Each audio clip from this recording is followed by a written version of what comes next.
Alvin, ang sundalo. Credit to the author. 1855-62. Ang mga pangalan po na nandito ay galing sa mga name generator.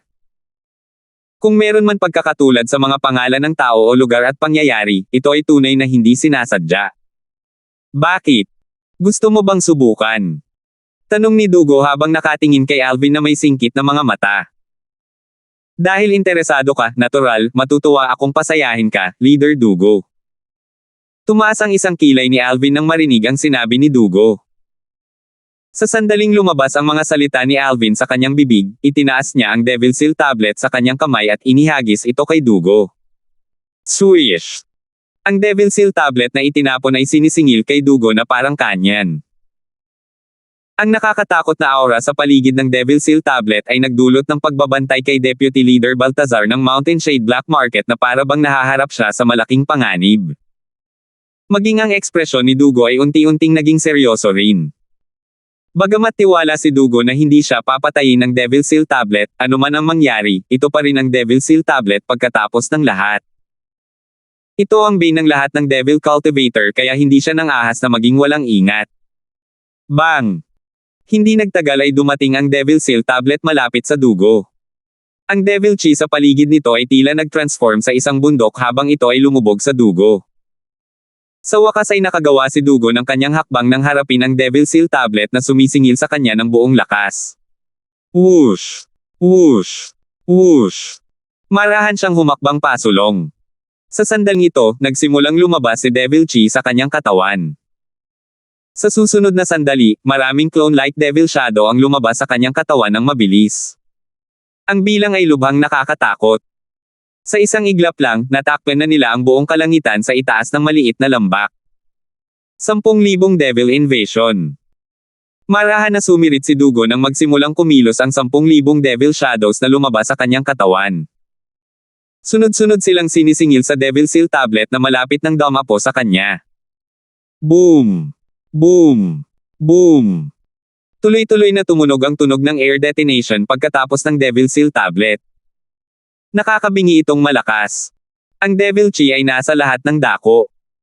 Para itong maitim na ulap na nakasabit sa isang lungsod.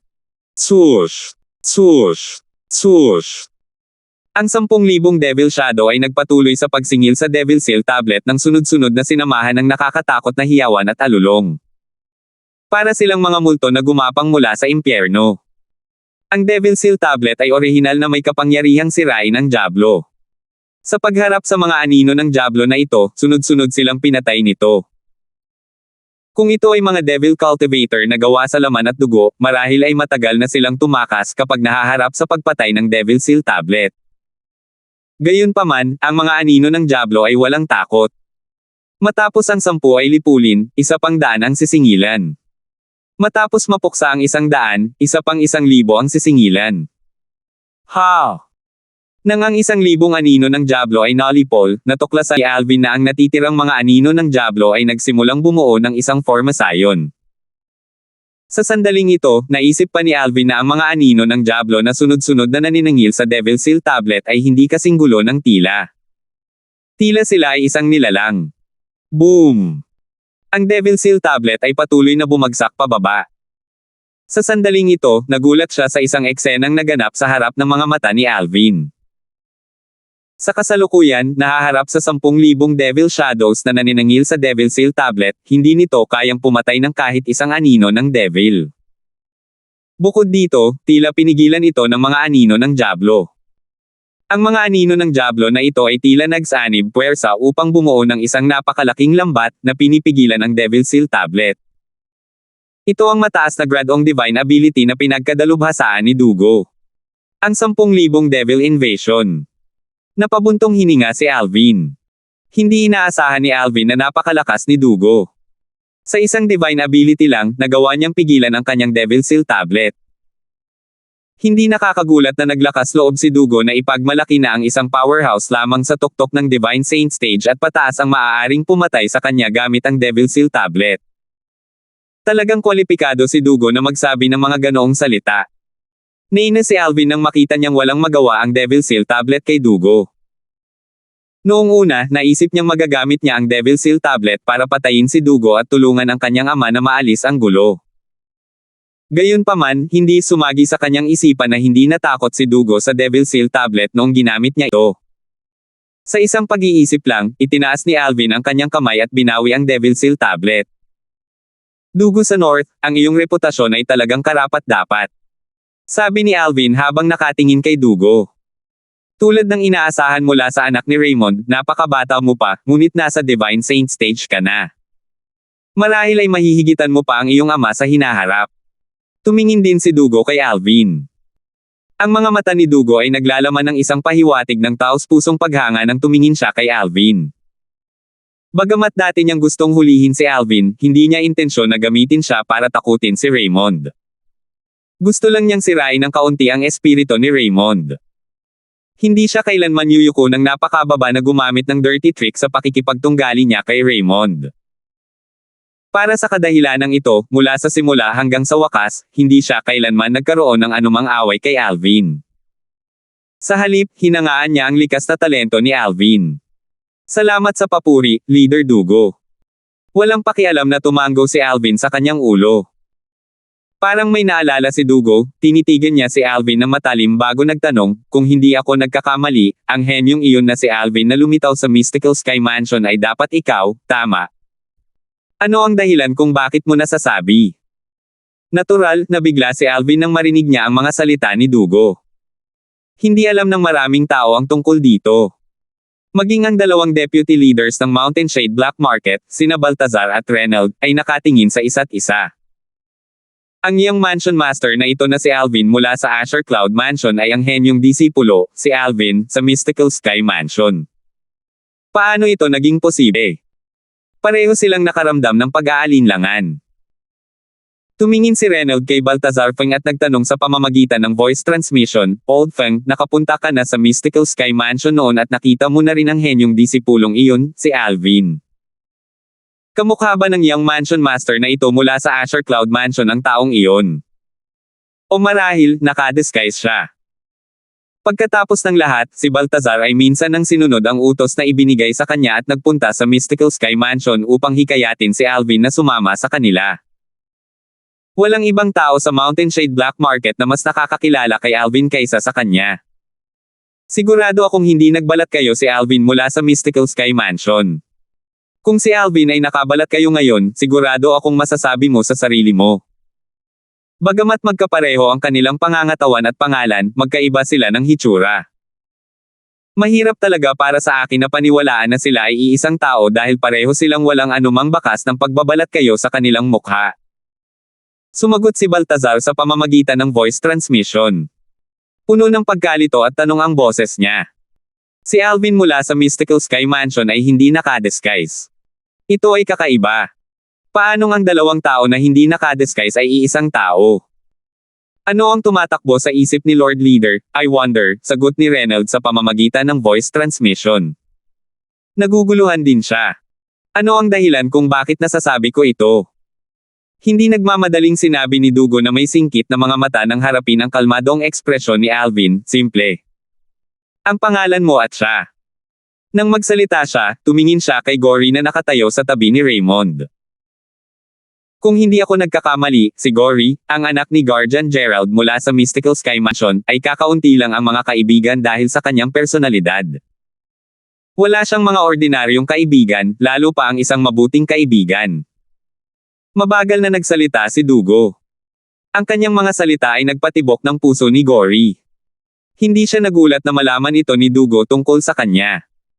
Kung hindi man ito alam ni Dugo, hindi siya kwalipikadong maging leader ng Mountain Shade Black Market. Sa wakas ay nagkaroon ng mabuting kaibigan si Gory nang lumitaw si Alvin sa Mystical Sky Mansion. Naalala ko lang na umalis si Alvin at Gory sa Mystical Sky Mansion mga kalahating taon na ang nakalipas at tila nagpunta sa Upper Province. Gayunpaman, ang presensya ni Gory dito ngayon, kasama ang iyong pangalan, ay naging madali para sa akin na malaman na ikaw si Alvin. Ipinaliwanag ni Dugo ang dahilan sa likod ng kanyang mga salita. Sa huli, sinabi pa niya, natural, may isang bagay na hindi ko pa rin naiisip. Hindi ko alam kung anong pamamaraan ang ginamit mo para matakpan ang lahat ng palatandaan ng pagbabalat kayo sa iyong mukha. Dapat sabihin na ang pananaw ni Alvin kay Dugo ay nagbago pagkatapos makinig sa kanyang nagsasalita. Hindi lamang si Leader Dugo ng Mountain Shade Black Market ay napakalakas, ngunit siya rin ay napakatalino. Naging hindi mapalagay ang pakiramdam niya. Sa harap ni Dugo, pakiramdam niya ay nakita niya ito. Ang pakiramdam na ito ay naging dahilan para hindi siya komportable. Nang marinig ni Gory ang mga salita ni Dugo, ang kanyang mga mata ay kasing laki ng mga platito.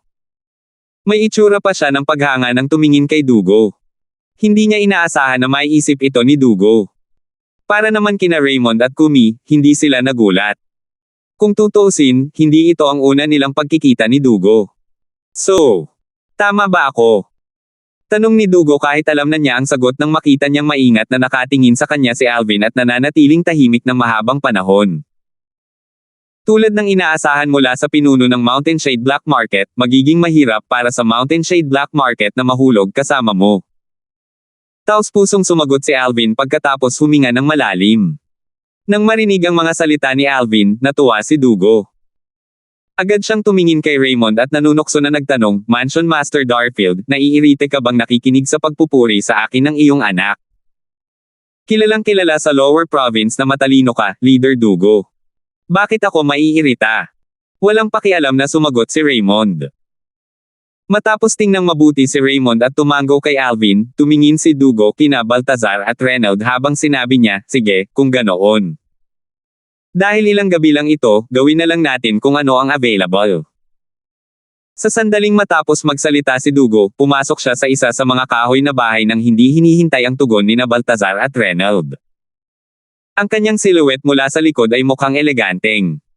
Si Leader Dugo ay medyo hindi mahuhulaan, naisip ni Alvin sa kanyang sarili.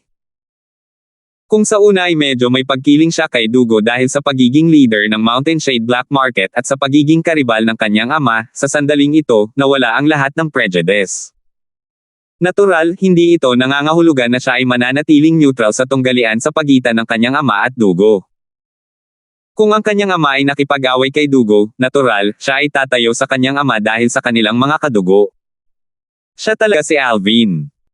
Kailan pa lumitaw ang gayong kamangha-manghang taktika sa pagbabalat kayo sa Dow Marshall Saint Land?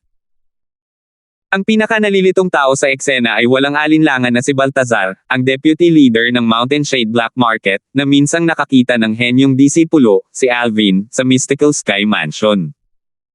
Ito ay dahil dito siya ay natigilan sa pamamagitan ng isang kamangha-manghang disguising taktika.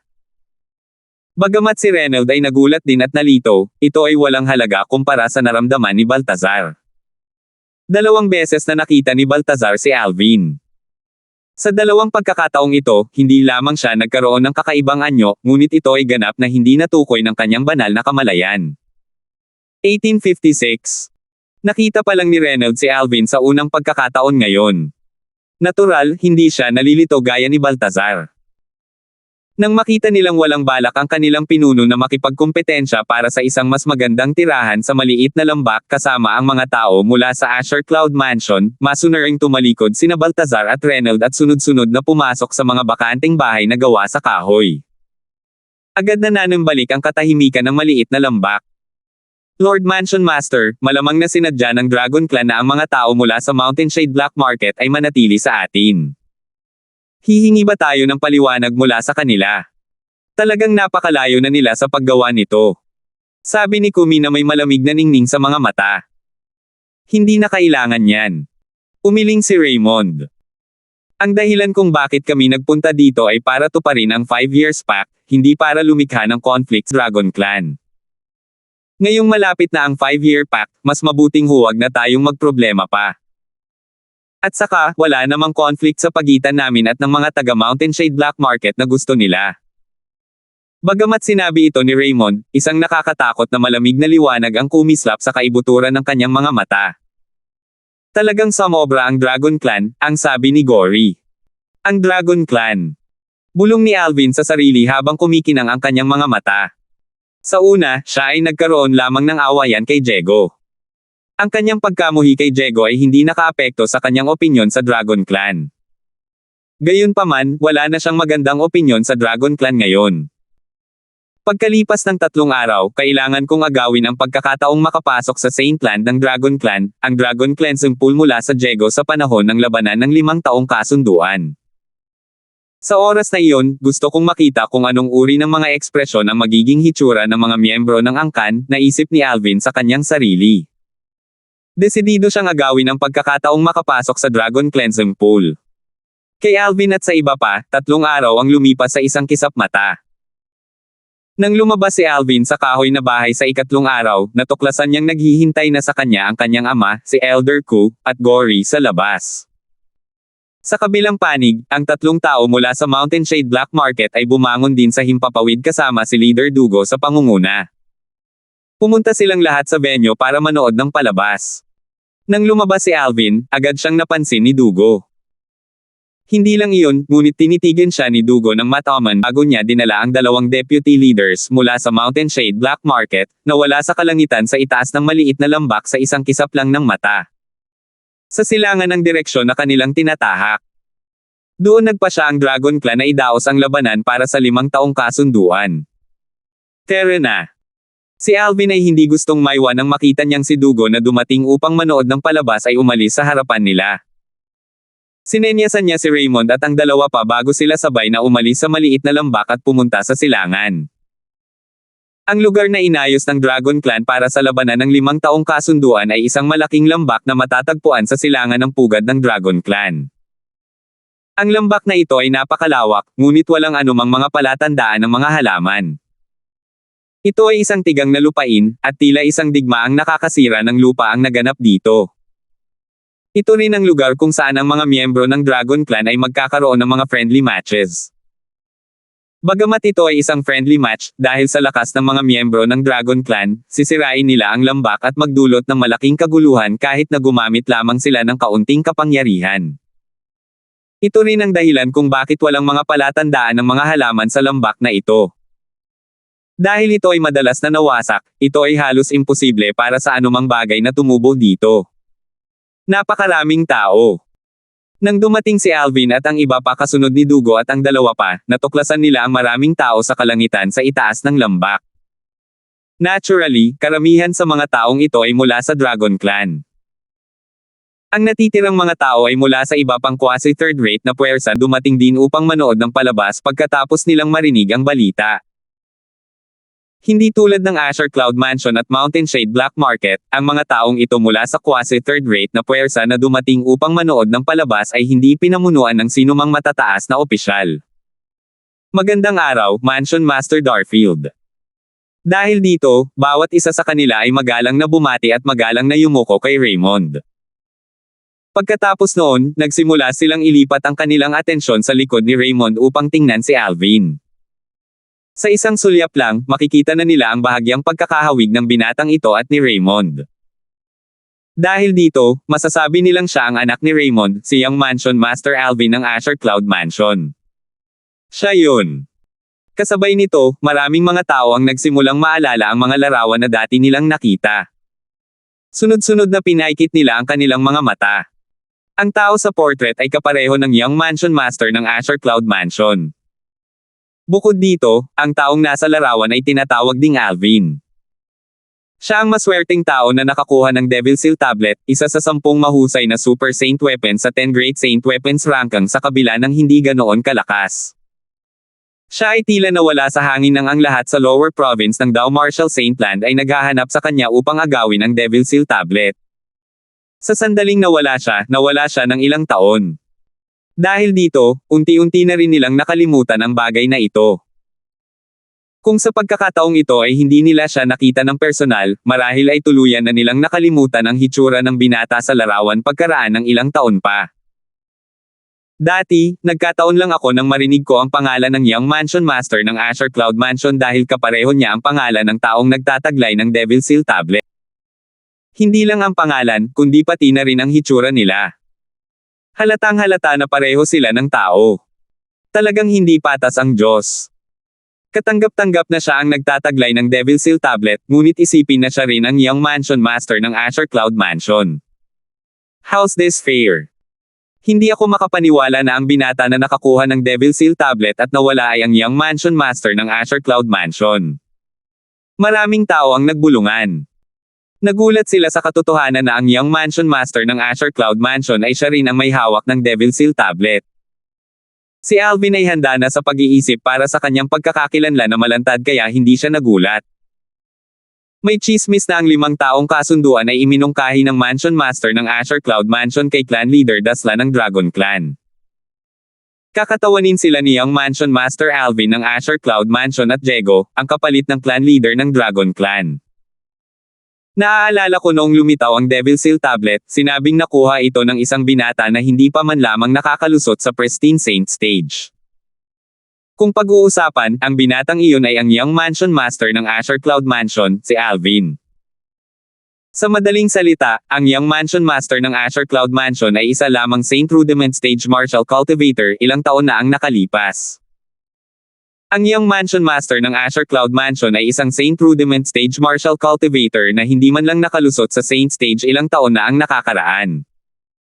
Si Diego ay nasa tuktok na ng Divine Saint Stage noong mga oras na iyon. Isang hakbang na lang din siya mula sa pagpasok sa Exemplary Saint Stage. 2 tao na may napakalaking agwat sa lakas ang maglalaban ngayon. Sigurado ka bang hindi ito biro? Paano mumungkahi ng Mansion Master ng Azure Cloud Mansion ang 5 taong kasunduan? Hindi ba't naghahanap lang siya ng gulo para sa kanyang anak? Nagpatuloy ang usapan sa paligid. Walang sino man ang may magandang opinyon tungkol kay Alvin. Gayunpaman, ang ekspresyon ni Alvin ay nanatiling hindi nagbabago na nahaharap sa pagdududa ng lahat. Ganyan siya noon pa man. Hinahayaan niya ang mga tao na magsalita hanggat gusto nila. Walang nakakaalam kung ano ang kahihinatnan hanggang sa wakas.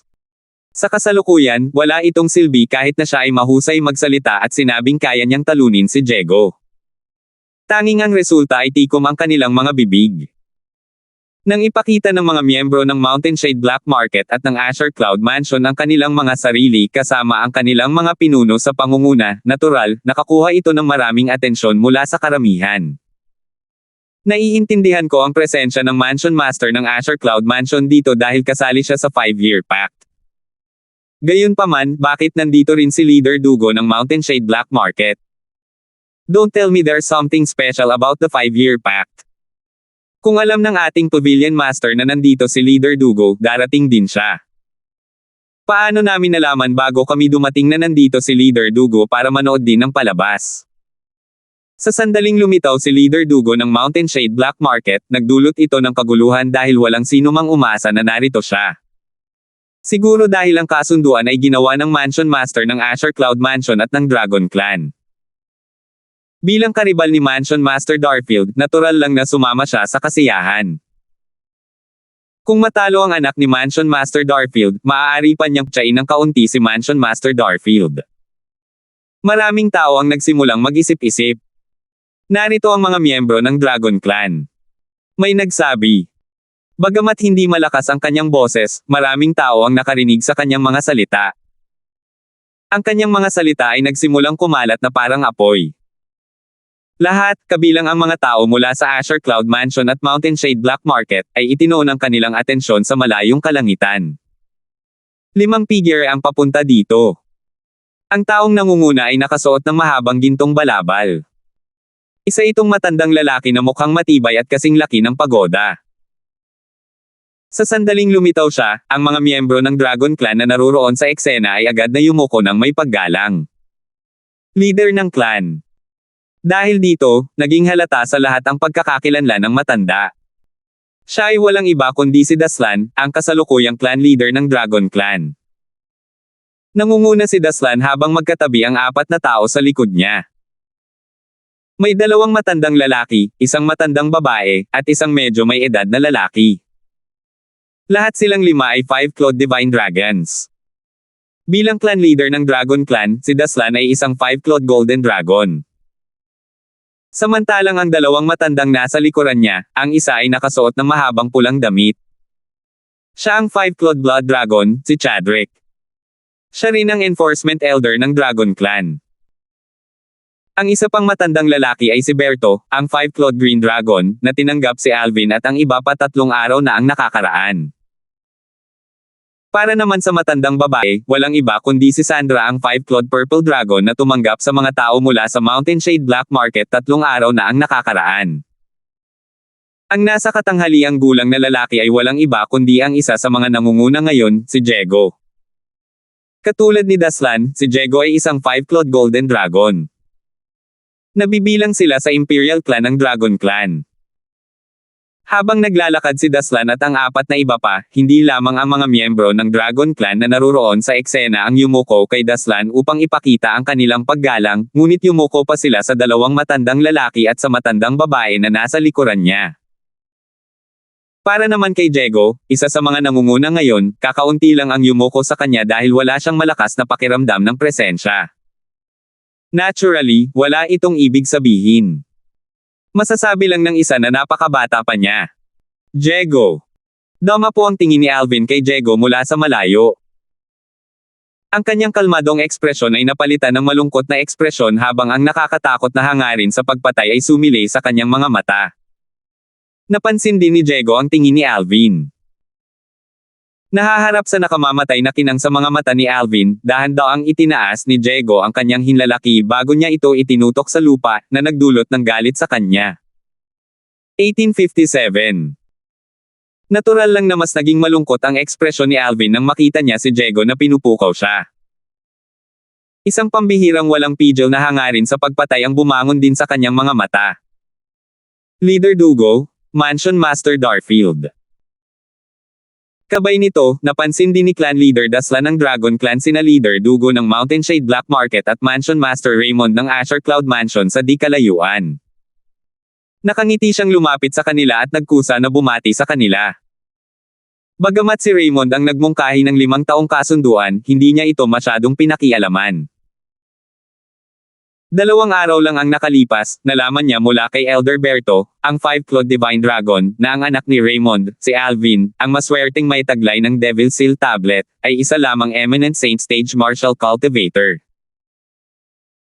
Kung ang isang Martial Cultivator na hindi pa nakapasok sa Divine Saint Stage ay lalaban kay Diego na hindi nakalusot sa Exemplary Saint Stage, hindi pa rin siya magkakaroon ng pagkakataong manalo, lalo pa ang pakikipaglaban kay Diego na nakalusot na sa Exemplary Saint Stage.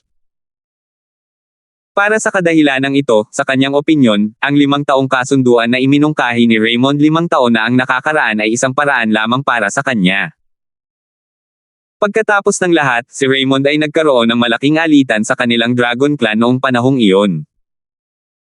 Kung bakit kailangan ni Raymond ng dahilan para umatras, dapat ay dahil nag-iingat siya sa Dragon Clan sa Upper Province na sumuporta sa kanila. Hindi siya dapat ng ahas na magdulot ng malaking kaguluhan sa kanilang Dragon Clan. Clan Leader Daslan. Tinanguan ni Dugo ang kanyang ulo kay Daslan at binati siya sa medyo malamig na paraan na parang hindi siya masyadong mataas ang tingin sa kanya. Ito ay isang katotohanan na hindi niya masyadong mataas ang tingin kay Daslan. Si Daslan ay isang 5-clawed golden dragon na hindi pumasok sa Saint Land ng Dragon Clan, ang Dragon Cleansing Pool. Ni hindi niya may kumpara kay Dugo sa mga tuntunin ng likas na talento at lakas. Tungkol naman sa Dragon Clan sa likod ni Daslan at sa Dragon Clan sa Upper Province, hindi siya naabala sa kanila. Ito ay dahil ang kanyang Mountain Shade Black Market ay isa ring napakalakas na sekta sa Upper Province. Hindi ito mababa sa angka ng dragon sa Upper Province. Para kay Raymond, hindi siya nagsalita. Sumulyap lang siya kay Daslan ng walang pakialam at tumango. Hindi naman nagalit si Daslan habang nanatiling nakangiti. Makikita kung gaano kalakas ang clan leader ng Dragon Clan at kung gaano siya kalaki. Hindi bababasa, ito ang kaso sa ibabaw ng mga bagay. Kung tungkol sa kung ano talaga ang nasa puso niya, walang sino man ang may alam. Hindi tulad ng kalmadong kilos ni Daslan, galit na galit sina Chadwick, Sandra, at Berto na nakatayo sa likod ni Daslan. Para silang magbubuga ng apoy ng galit sa anumang oras kapag nakita nilang tinatrato nila ni Raymond ang kanilang clan leader. Natural, kailangan nilang tiisin at pigilan ang kanilang galit. Ano ang maaari nilang gawin pa rin? Kaya ba nilang salakayin si Raymond para turuan siya ng leksyon? Magkaroon man sila ng lakas ng loob na gawin iyon, magiging kapareha ba nila ito? Tatlo sa kanila ay alam na alam ito. Makikita ito sa paraan ng pagtitiis nila sa lahat. Inilipat ni Daslan ang kanyang atensyon kay Alvin na nasa tabi ni Raymond. Ngumiti siya kay Alvin bago niya magalang na tinanong si Raymond, Mansion Master Darfield, ito ba ang iyong Mansion Master? Tumango lang si Raymond bilang tugon sa tanong ni Daslan. Tila sanay na si Daslan sa kanyang pag-uugali at hindi nagpakita ng anumang senyales ng sama ng loob. Sa halip, lumingon siya kay Alvin at ngumiti. Iyong Mansion Master, talagang magandang lalaki ka. Hindi lang iyon, ngunit narinig ko na ikaw ang maswerteng binata na nagtataglay ng Devil Seal Tablet, isa sa 10 mahusay na Super Saint Weapons sa 10 Great Saint Weapons Rankang. Sa katunayan, ang Devil Seal Tablet ay isang Super Saint Weapon na kahit isang powerhouse ng Upper Province ay magnanasa. May nakapaloob na kahulugan sa kanyang mga salita. Kahit na hinanap ng Dragon Clan si Alvin sa kahilingan ni Diego, karamihan sa kanila ay alam lamang na siya ay tinatawag na Alvin. Hindi nila alam kung ano ang hitsura niya.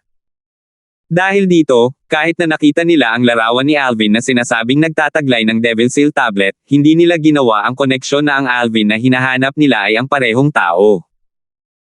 Natuklasan lamang nila ito nang makita ng 5-clawed Divine Dragon, si Elder Berto, si Alvin 3 araw na ang nakakaraan.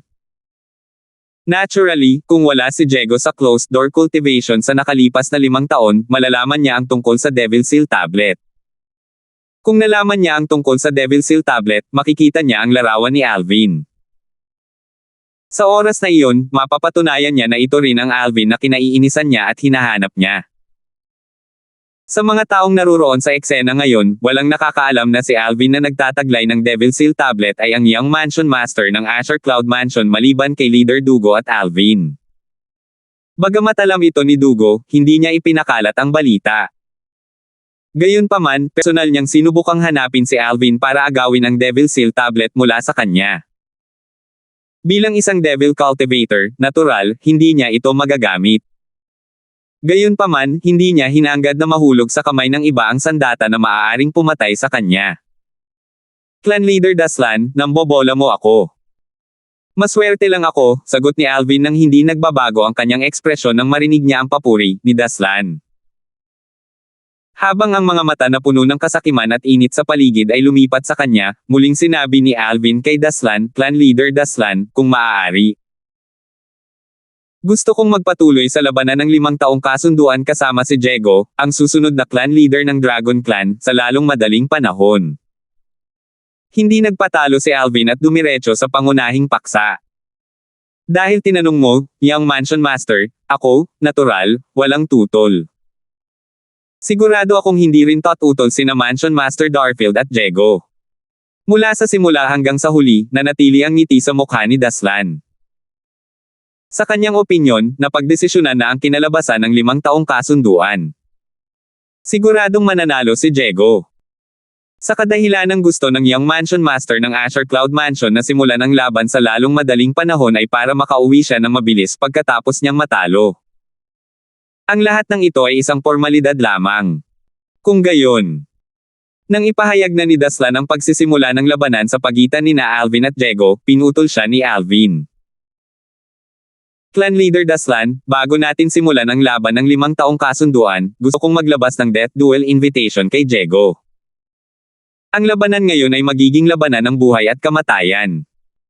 Hindi ito magtatapos hanggat hindi namatay ang isa sa atin. Sa sandaling umalis ang kanyang mga salita sa kanyang bibig, inilipat niya ang kanyang tingin kay Diego. Kitang-kita ang intensyon ng pagpatay sa kanyang mga mata. 5 taon na ang nakalipas, nilipol niya ang Alvin Sect. Wala pang 20 nakaligtas mula sa Alvin Sect.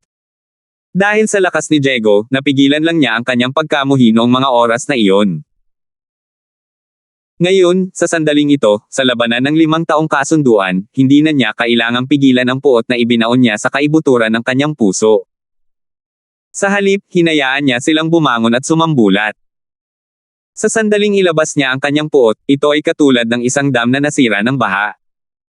Dapat mamatay si Diego. Ito ang tanging natitira sa isip ni Alvin sa sandaling ito. Sa pamamagitan lamang ng pagpatay kay Diego makakapaghiganti siya sa mga vice sect leaders, elders, at mga disipulo ng Alvin sect. Isang labanan ng buhay at kamatayan. Hindi ba magpapahinga hanggang sa mamatay ang isa sa kanila? Bahagyang lumabo ang ngiti ni Daslan nang maputol siya. Gayunpaman, tumibok ang kanyang puso nang marinig niya ang mga salita ni Alvin. May bakas ng pagkalito sa mga mata ni Daslan habang nakatingin siya kay Alvin. Natigilan din siya. Saan nakuha ni Alvin ang kanyang kumpiyansa? To think gusto niyang mag-issue ng death duel invitation. Don't tell me hindi siya natatakot sa kamatayan o may tiwala siyang kaya niyang patayin si Diego. Sa sandaling naisip niya ito, lumakas ng ilang beats ang kanyang puso kasabay nito, bahagyang nagsisi siya na pumayag sa proposal ng Mansion Master ng Asher Cloud Mansion. Isang masamang pakiramdam ang bumalot sa kanyang puso sa sandaling ito. Pakiramdam niya isa itong bitag na inilatag ni Raymond. Isang bitag na 5 taon nang darating. Natural lang para kay Daslan na mapuno ng mga kaisipang ito. Pagkatapos ng lahat, hindi lahat ay nagkaroon ng lakas ng loob na maglabas ng imbitasyon ng death duel. Ang sinumang nang-ahas na maglabas ng imbitasyon ng death duel ay karaniwang may tiwala sa pagpatay sa kanilang mga kalaban. Dahil dito, pansamantalang nakalimutan ni Daslan na si Alvin ay isa lamang eminent Saint Stage Martial Cultivator. Isang labanan ng buhay at kamatayan. Hindi matatapos hanggang sa mamatay ang isa sa atin. Hindi lang si Diego ang nagulat. Lahat, kabilang sina Raymond, Kumi, at Gory, ay nagulat din nang marinig nila ang mga salita ni Alvin. Hindi nila inaasahan na hihilingin ito ni Alvin. Kawili-wili. Si Dugo na nabigla rin sa kahilingan ni Alvin ay agad na nanumbalik sa kanyang katinoan. Nang muli niyang tingnan si Alvin, ang kanyang mga mata ay kumikinang ng maliwanag na may tanda ng pagsang-ayon. Hindi alintana kung si Alvin ay talagang nagtataglay ng lakas upang patayin si Diego, ang kanyang tapang lamang ay sapat na upang mapabilib si Dugo. Alvin. Si Raymond ang pangalawang tao na nanumbalik ang kanyang katinoan. Naging solemn na ang ekspresyon niya. Agad niyang ipinadala ang kanyang boses sa kanyang anak para balaan ito. Nakalusot na si Diego sa huwarang Saint Stage. Kaya kung harapin ang bagay na ito kung gusto mong bawiin ang iyong mga sinabi. Mayroong 2 dahilan para sa mga salita ni Raymond. Una, gusto niyang malaman kung talagang tiwala ang kanyang anak na kaya niyang patayin si Diego. Pangalawa, sinadya niya ang sinabi niya tungkol sa pagtulong sa kanyang anak na makaahon sa gulo na ito. Nagtiwala siya kay Alvin at sa matandang propeta na misteryoso at mailap. Ang matandang propeta ang nag-utos sa kanya na gumawa ng 5 taong kasunduan sa angkan ng dragon. Ayon sa matandang propeta, kung makapasok ang kanyang anak sa Saint Land ng Dragon Clan, ang Dragon Cleansing Pool, malaki ang epekto nito sa kinabukasan ng kanyang anak. Dahil dito, bagamat wala siyang gaanong tiwala sa kanyang anak, pinili niyang magtiwala sa kanyang anak at sa matandang propeta. Nang marinig ang voice transmission ni Raymond, naramdaman ni Alvin ang init na bumabalot sa kanyang puso. Sumagot siya sa pamamagitan ng voice transmission ng may kumpiyansa, "Ama, huwag kang mag-alala. Kumpiyansa ako tungkol dito." Sa totoo lang, nang marinig ni Alvin mula kay Raymond na nakalusot na si Diego sa Exemplary Saint Stage, bahagyang lumubog ang kanyang puso. 1858. Nakapasok na si Diego sa Exemplary Saint Stage. Hindi ito magandang balita para kay Alvin. Bagamat naisip niya ang posibilidad na ito, hindi siya makapaniwala na nangyari talaga ito at nagulat siya.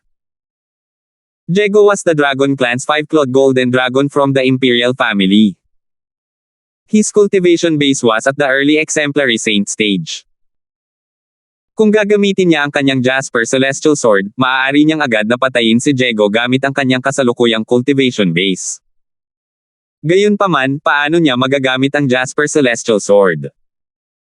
Isa-ibi ang dami ng Sun True Origin na kailangang ilagay sa Jasper Celestial Sword para patayin si Diego. Ang usapin lang ng Jasper Celestial Sword na nalantad ay maglalagay sa panganib sa kanyang pamilya at mga kaibigan. Ang Jasper Celestial Sword ay isang Celestial Supreme Treasure. Marahil, walang sinuman sa Dow Marshall Saintland ang nakaunawa nito, ngunit nang ang isang tao sa Divine Saint Stage ay nagawang pumatay ng isang 5-clawed Golden Dragon sa Early Exemplary Saint Stage kaagad gamit lamang ang isang espada, ito ay hindi naiiba sa pag-anunsyo sa mundo kung gaano pambihira ang espada. Sa katunayan, kahit na ang sikat na 9-Cloud Sword sa 10 Great Saint Weapons ranking ay hindi kasing halimaw nito. Ang 9-Cloud Sword ay higit pa sa sapat upang maging sanhi ng mga powerhouse sa Upper at Lower Province na lumaban hanggang mamatay, lalo pa ang isang espada na mas malakas kaysa sa 9-Cloud Sword. Kung isaaktibo ko ang Jasper Celestial Sword, tiyak na mapapansin ni Daslan at Leader Dugo kung gaano kapambihira ang espada. Kapag kumalat ang balita tungkol dito, hindi lang ako magiging target, kundi maging ang aking mga magulang at ang iba pa ay maaapektuhan din. Sa oras na iyon, hindi sila maaaring manatili sa Azure Cloud Mansion at maaari lamang tumakas sa akin. Sa sandaling naisip niya ito, umiling siya. Ang tukso ng Devil Seal Tablet ay hindi maihahambing sa Jasper Celestial Sword.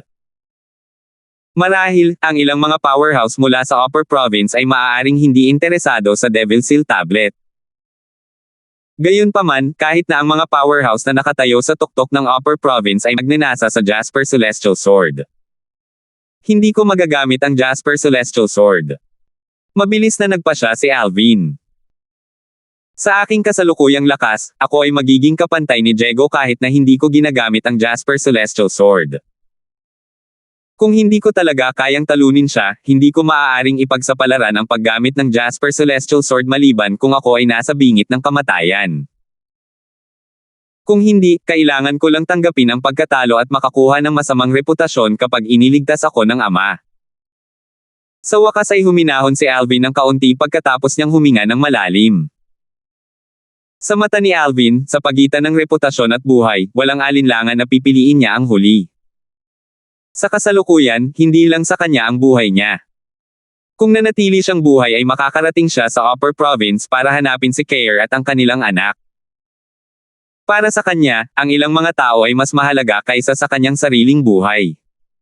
Hangga't tiwala ka. Bagamat hindi alam ni Raymond kung saan nakuha ng kanyang anak ang kanyang kumpiyansa, pinili niyang maniwala sa kanya.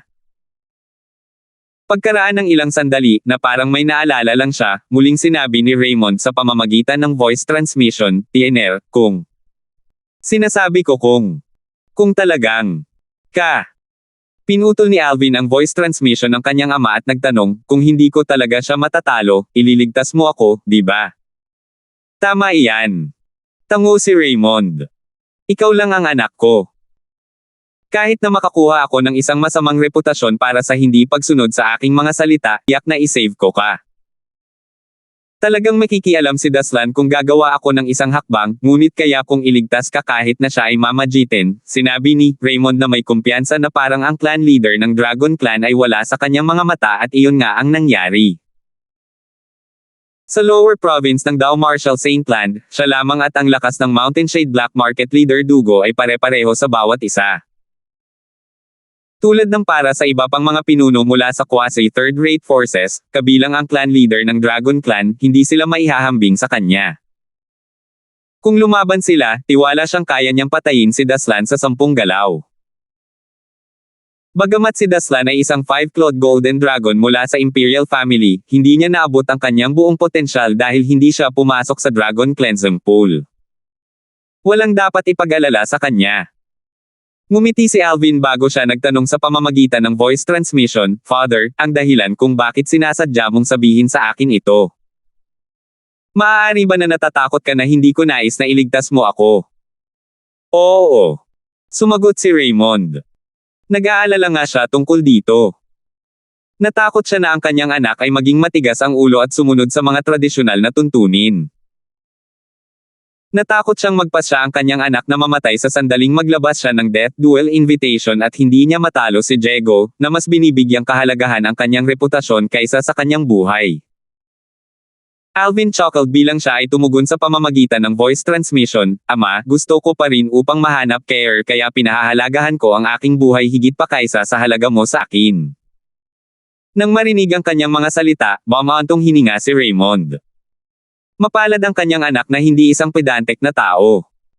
Sa halip, alam niya kung paano suriin ang isang sitwasyon bago gumawa ng desisyon.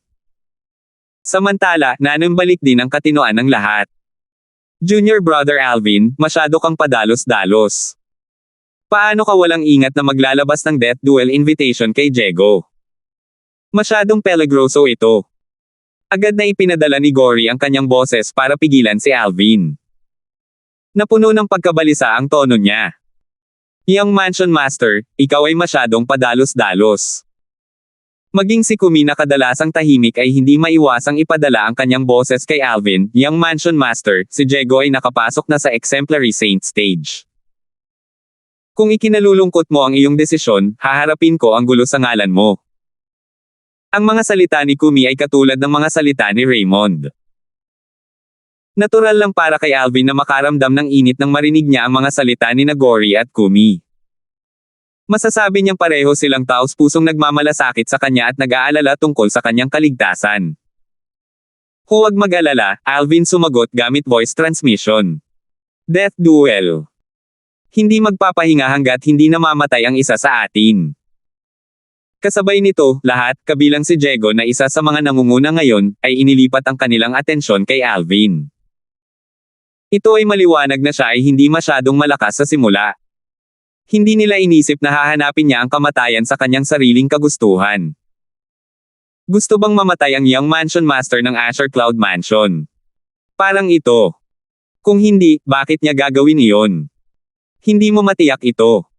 Siguro ang Young Mansion Master ng Azure Cloud Mansion ay talagang tiwala na kaya niyang patayin si Diego. Sa katunayan, karaniwang dalawa lang ang uri ng mga tao na nangahas na maglabas ng death duel invitation. Ang unang uri ay ang mga may tiwala sa pagkapanalo habang ang pangalawang uri ay ang uri na naghahanap ng kamatayan. Ang Young Mansion Master ng Azure Cloud Mansion ay hindi mukhang isang taong naghahanap ng kamatayan. Ang mga tao mula sa iba pang malaikatlong antas na puwersa ay nag-usap sa kanilang sarili. Hindi iniwan ng kanilang mga mata sina Alvin at Diego mula sa simula hanggang sa katapusan. Ang Young Mansion Master ng Azure Cloud Mansion ay sapat na matapang na mag-issue ng death duel invitation kay Diego. Ang mga miyembro ng Dragon Clan na naruroon sa eksena ay nagpapalitan ng mga sulyap sa isa't isa. Lahat sila ay maaaring makita ang pagkamangha sa mata ng bawat isa. Ang balita tungkol sa kasalukuyang cultivation base ni Alvin ay kumalat din sa Dragon Clan sa loob ng 3 araw na ito. Ayon sa 5-Clawed Divine Dragon ng kanilang Dragon Clan, Elder Berto, ang Divine Consciousness ni Alvin ay ang Divine Consciousness lamang ng isang Eminent Saint Stage Martial Cultivator. Bilang kahalili ng kanilang clan leader, si Diego ay isang 5-Clawed Golden Dragon na may mataas na likas na talento. Kasama ng kanyang cultivation base na nakapasok sa Exemplary Saint Stage, hindi ba magiging madali ang pagpatay ng langgam para sa kanya na pumatay ng Eminent Saint Stage Martial Cultivator? Sa kanilang opinyon, walang suspense sa labanan ngayon. Ang lahat ay isang formalidad lamang. Gayunpaman, kapag sila ay pakiramdam sa kagaanan at tiyak na ang Young Mansion Master ng Azure Cloud Mansion ay gumawa ng inisyatiba upang aminin ang pagkatalo, inihayag niya na nais niyang mag-issue ng death duel invitation sa 5-Clawed Golden Dragon ng kanilang Dragon Clan, Diego. Hindi ba siya naghahanap ng kamatayan? Ito ang naisip ng bawat miyembro mula sa Dragon Clan. Ang ilang 5-Clawed Divine Dragon Elder na naruroon sa eksena tulad ni Chadrick, Sandra, at Berto ay nakatayo at nakatingin sa isa't isa na may tulala na ekspresyon. Berto, sigurado ka bang ang kanyang Divine Consciousness ay nasa Eminent Saint Stage lamang? Tanong ni Chadrick sa malalim na boses. Sigurado ako. Kumpiyansa na sumagot si Berto. 3 araw na ang nakalilipas, sinubukan siyang imbestigahan ni Alvin ngunit ang kanyang banal na kamalayan ay nabasag niya sa halip. Sa oras na iyon, natuklasan niya na ang banal na kamalayan ni Alvin ay nasa Eminent Saint Stage lamang. Bukod dito, wala ito kahit nasa tuktok ng Eminent Saint Stage. Nangangahulugan ito na ang base ng paglilinang ni Alvin ay nasa Mastery Eminent Saint Stage lamang. Hindi lamang iyon, ngunit ang kanyang cultivation base ay maaaring mas mababa pa kaysa sa Mastery Eminent Saint Stage. Sa kasong iyon, bakit siya magkukusa na maglabas ng death duel invitation? Siya ang anak ni Raymond. Hindi lamang iyon, ngunit tingnan kung paano siya kumikilos. Parang hindi siya naghahanap ng kamatayan. Napasimangot si Sandra. Natarante siya. Si Diego na nakatayo malapit sa tatlong 5-clawed Divine Dragon Elders ay nanimbalik din ang kanyang katinoan. Laking gulat niya. Hindi niya inaasahan na ang langgam na ito ay maglalabas ng death duel invitation sa kanya. Hindi ba siya naghahanap ng kamatayan? Nahaharap sa imbitasyon ni Alvin sa death duel, si Diego ay nanunuya habang siya ay bumubulong sa ilalim ng kanyang hininga, dahil naghahanap ka ng kamatayan, hindi mo ako masisisi pagkatapos. Whoosh! Nang walang babala, humakbang si Diego sa himpapawid at tumingin kay Alvin bago niya sinabi, sumasang-ayon ako. Nang tanggapin ni Diego ang hamon ni Alvin, nag-ambala siya. Maghintay ng 1 minuto. Si Diego ay natural na nagalit sa pagkagambala. Napasimangot agad siya. Gayunpaman, nanimbalik ang kanyang katinoan nang mapagtanto niyang pamilyar ang boses. Tumingin siya sa direksyon ng boses at nakita niya ang isang matangkad at matibay na matandang lalaki. Ito ay walang iba kundi ang clan leader na si Daslan. Bagamat hindi natapos ni Diego ang pagsasalita, sa sandaling sumulong siya, alam ng lahat na tatanggapin niya ang death duel invitation na inisyo ni Alvin. Gayunpaman, nag-ambala siya ni Daslan sa kritikal na sandali. Agad na inilipat ng lahat ang kanilang atensyon kay Daslan. Hindi nila alam kung bakit pipiliin ni Daslan na gambolain si Diego sa sandaling ito. Nag-aalala ba siya na si Diego ay papatayin ni Alvin? O may sasabihin ba siya kay Diego sa huling minuto? Clan leader. Mapagmataas na kumilos si Diego sa harap ng iba, ngunit hindi siya kailanman maaaring maging mayabang sa harap ng clan leader na si Daslan. Gayunpaman, ang kanyang mga mata ay napuno ng pagkalito. Hindi niya maintindihan kung bakit siya haharange ni Daslan. 1859. Hindi pinansin ni Daslan na hamarang at huminto kay Diego ang nagtatanong na tingin. Agad na lumipat ang mga mata ni Daslan kay Alvin. Young Mansion Master, sigurado ka bang gusto mong magkaroon ng death duel kasama si Diego? Hindi ito biro. Kapag opisyal na tinanggap ni Diego ang iyong imbitasyon sa death duel, hindi ito titigil hanggat hindi namamatay ang isa sa inyo. Hindi siya magpapakita sa iyo ng anumang awa kahit na ikaw ang Young Mansion Master ng Azure Cloud Mansion. Napag-isipan mo ba itong mabuti? Tanong ni Daslan. Ano? Sa tingin mo ba nagbibiro ako, clan leader Daslan? Walang pakialam na tanong ni Alvin na may singkit na mga mata nang marinig niya ang mga salita ni Daslan. Gusto ko lang bigyan ka ng paalala, sagot ni Daslan. Salamat sa iyong pag-aalala, clan leader Daslan. Gayunpaman, hindi ko nababalikan ang aking mga sinabi. Para sa 5 taong kasunduan, gawin natin itong isang duel ng kamatayan. Kung si Diego at ang angka ng dragon ay hindi maglakas loob na tanggapin ang hamon, mangyaring aminin ang pagkatalo sa lalong madaling panahon. Naghihintay akong makapasok sa Saint Land ng iyong Dragon Clan, ang Dragon Cleansing Pool ng kanyang Darfield na Linggotimpatan, upang magkaroon ng isang maliit na impatient na Darfield. Pangungusap. Gusto niyang pumasok sa Saint Land ng Dragon Clan, ang Dragon Cleansing Pool, para maligo. Nang marinig ang mga salita ni Alvin, ang bawat miyembro ng Dragon Clan na naruroon ay nagalit na parang gusto nilang samuka ng dugo. Malinaw na ininsulto ng mga salita ni Alvin ang Saint Land ng kanilang Dragon Clan. Lahat ng miyembro ng Dragon Clan na naruroon ay agad na tumingin kay Alvin. Tanggapin mo. Tanggapin mo. Hayaan itong maging duel ng kamatayan. Nag-alab sila sa galit, at marami sa kanila ang sunod-sunod na nagsalita, na hinihiling kay Diego na tanggapin ang death duel invitation ni Alvin. Hindi nila matiis ang galit na ito. Ang mga tao mula sa iba pang parang third-rate na puwersa ay natulala rin. Hindi nila akalain na ganito pala kayabang ang Young Mansion Master ng Azure Cloud Mansion. Parang hindi niya sineseryoso ang dragon. Nagkatinginan ng 2 deputy leaders ng Mountain Shade Black Market habang ang tingin ni Leader Dugo ay puno ng kaunting paghanga. Alvin. Si Raymond ay mukhang kalmado nang tumingin siya kay Alvin. Gayunpaman, ang katotohanan ay hindi siya kalmado. Pareho rin ang naramdaman ni Nagori at Kumi. Sa totoo lang, hindi nila akalain na malaki ang tsansa ni Alvin na manalo. Gayunpaman, ang sitwasyon ay lumampas sa kanilang kontrol. Leader ng clan. Napatingin si Diego kay Daslan. Hindi na niya kayang tiisin ang kayabangan ni Alvin. Gayunpaman, sa kasalukuyan, ang karapatang magpasya ay wala sa kanyang mga kamay. Dahil nakialam ang clan leader, hindi siya nang ahas na tanggapin ang imbitasyon kahit gaano pa siya kagalit hanggang sa makuha niya ang pahintulot ng kanyang clan leader. Mukhang napaka-confident mo, young mansion master.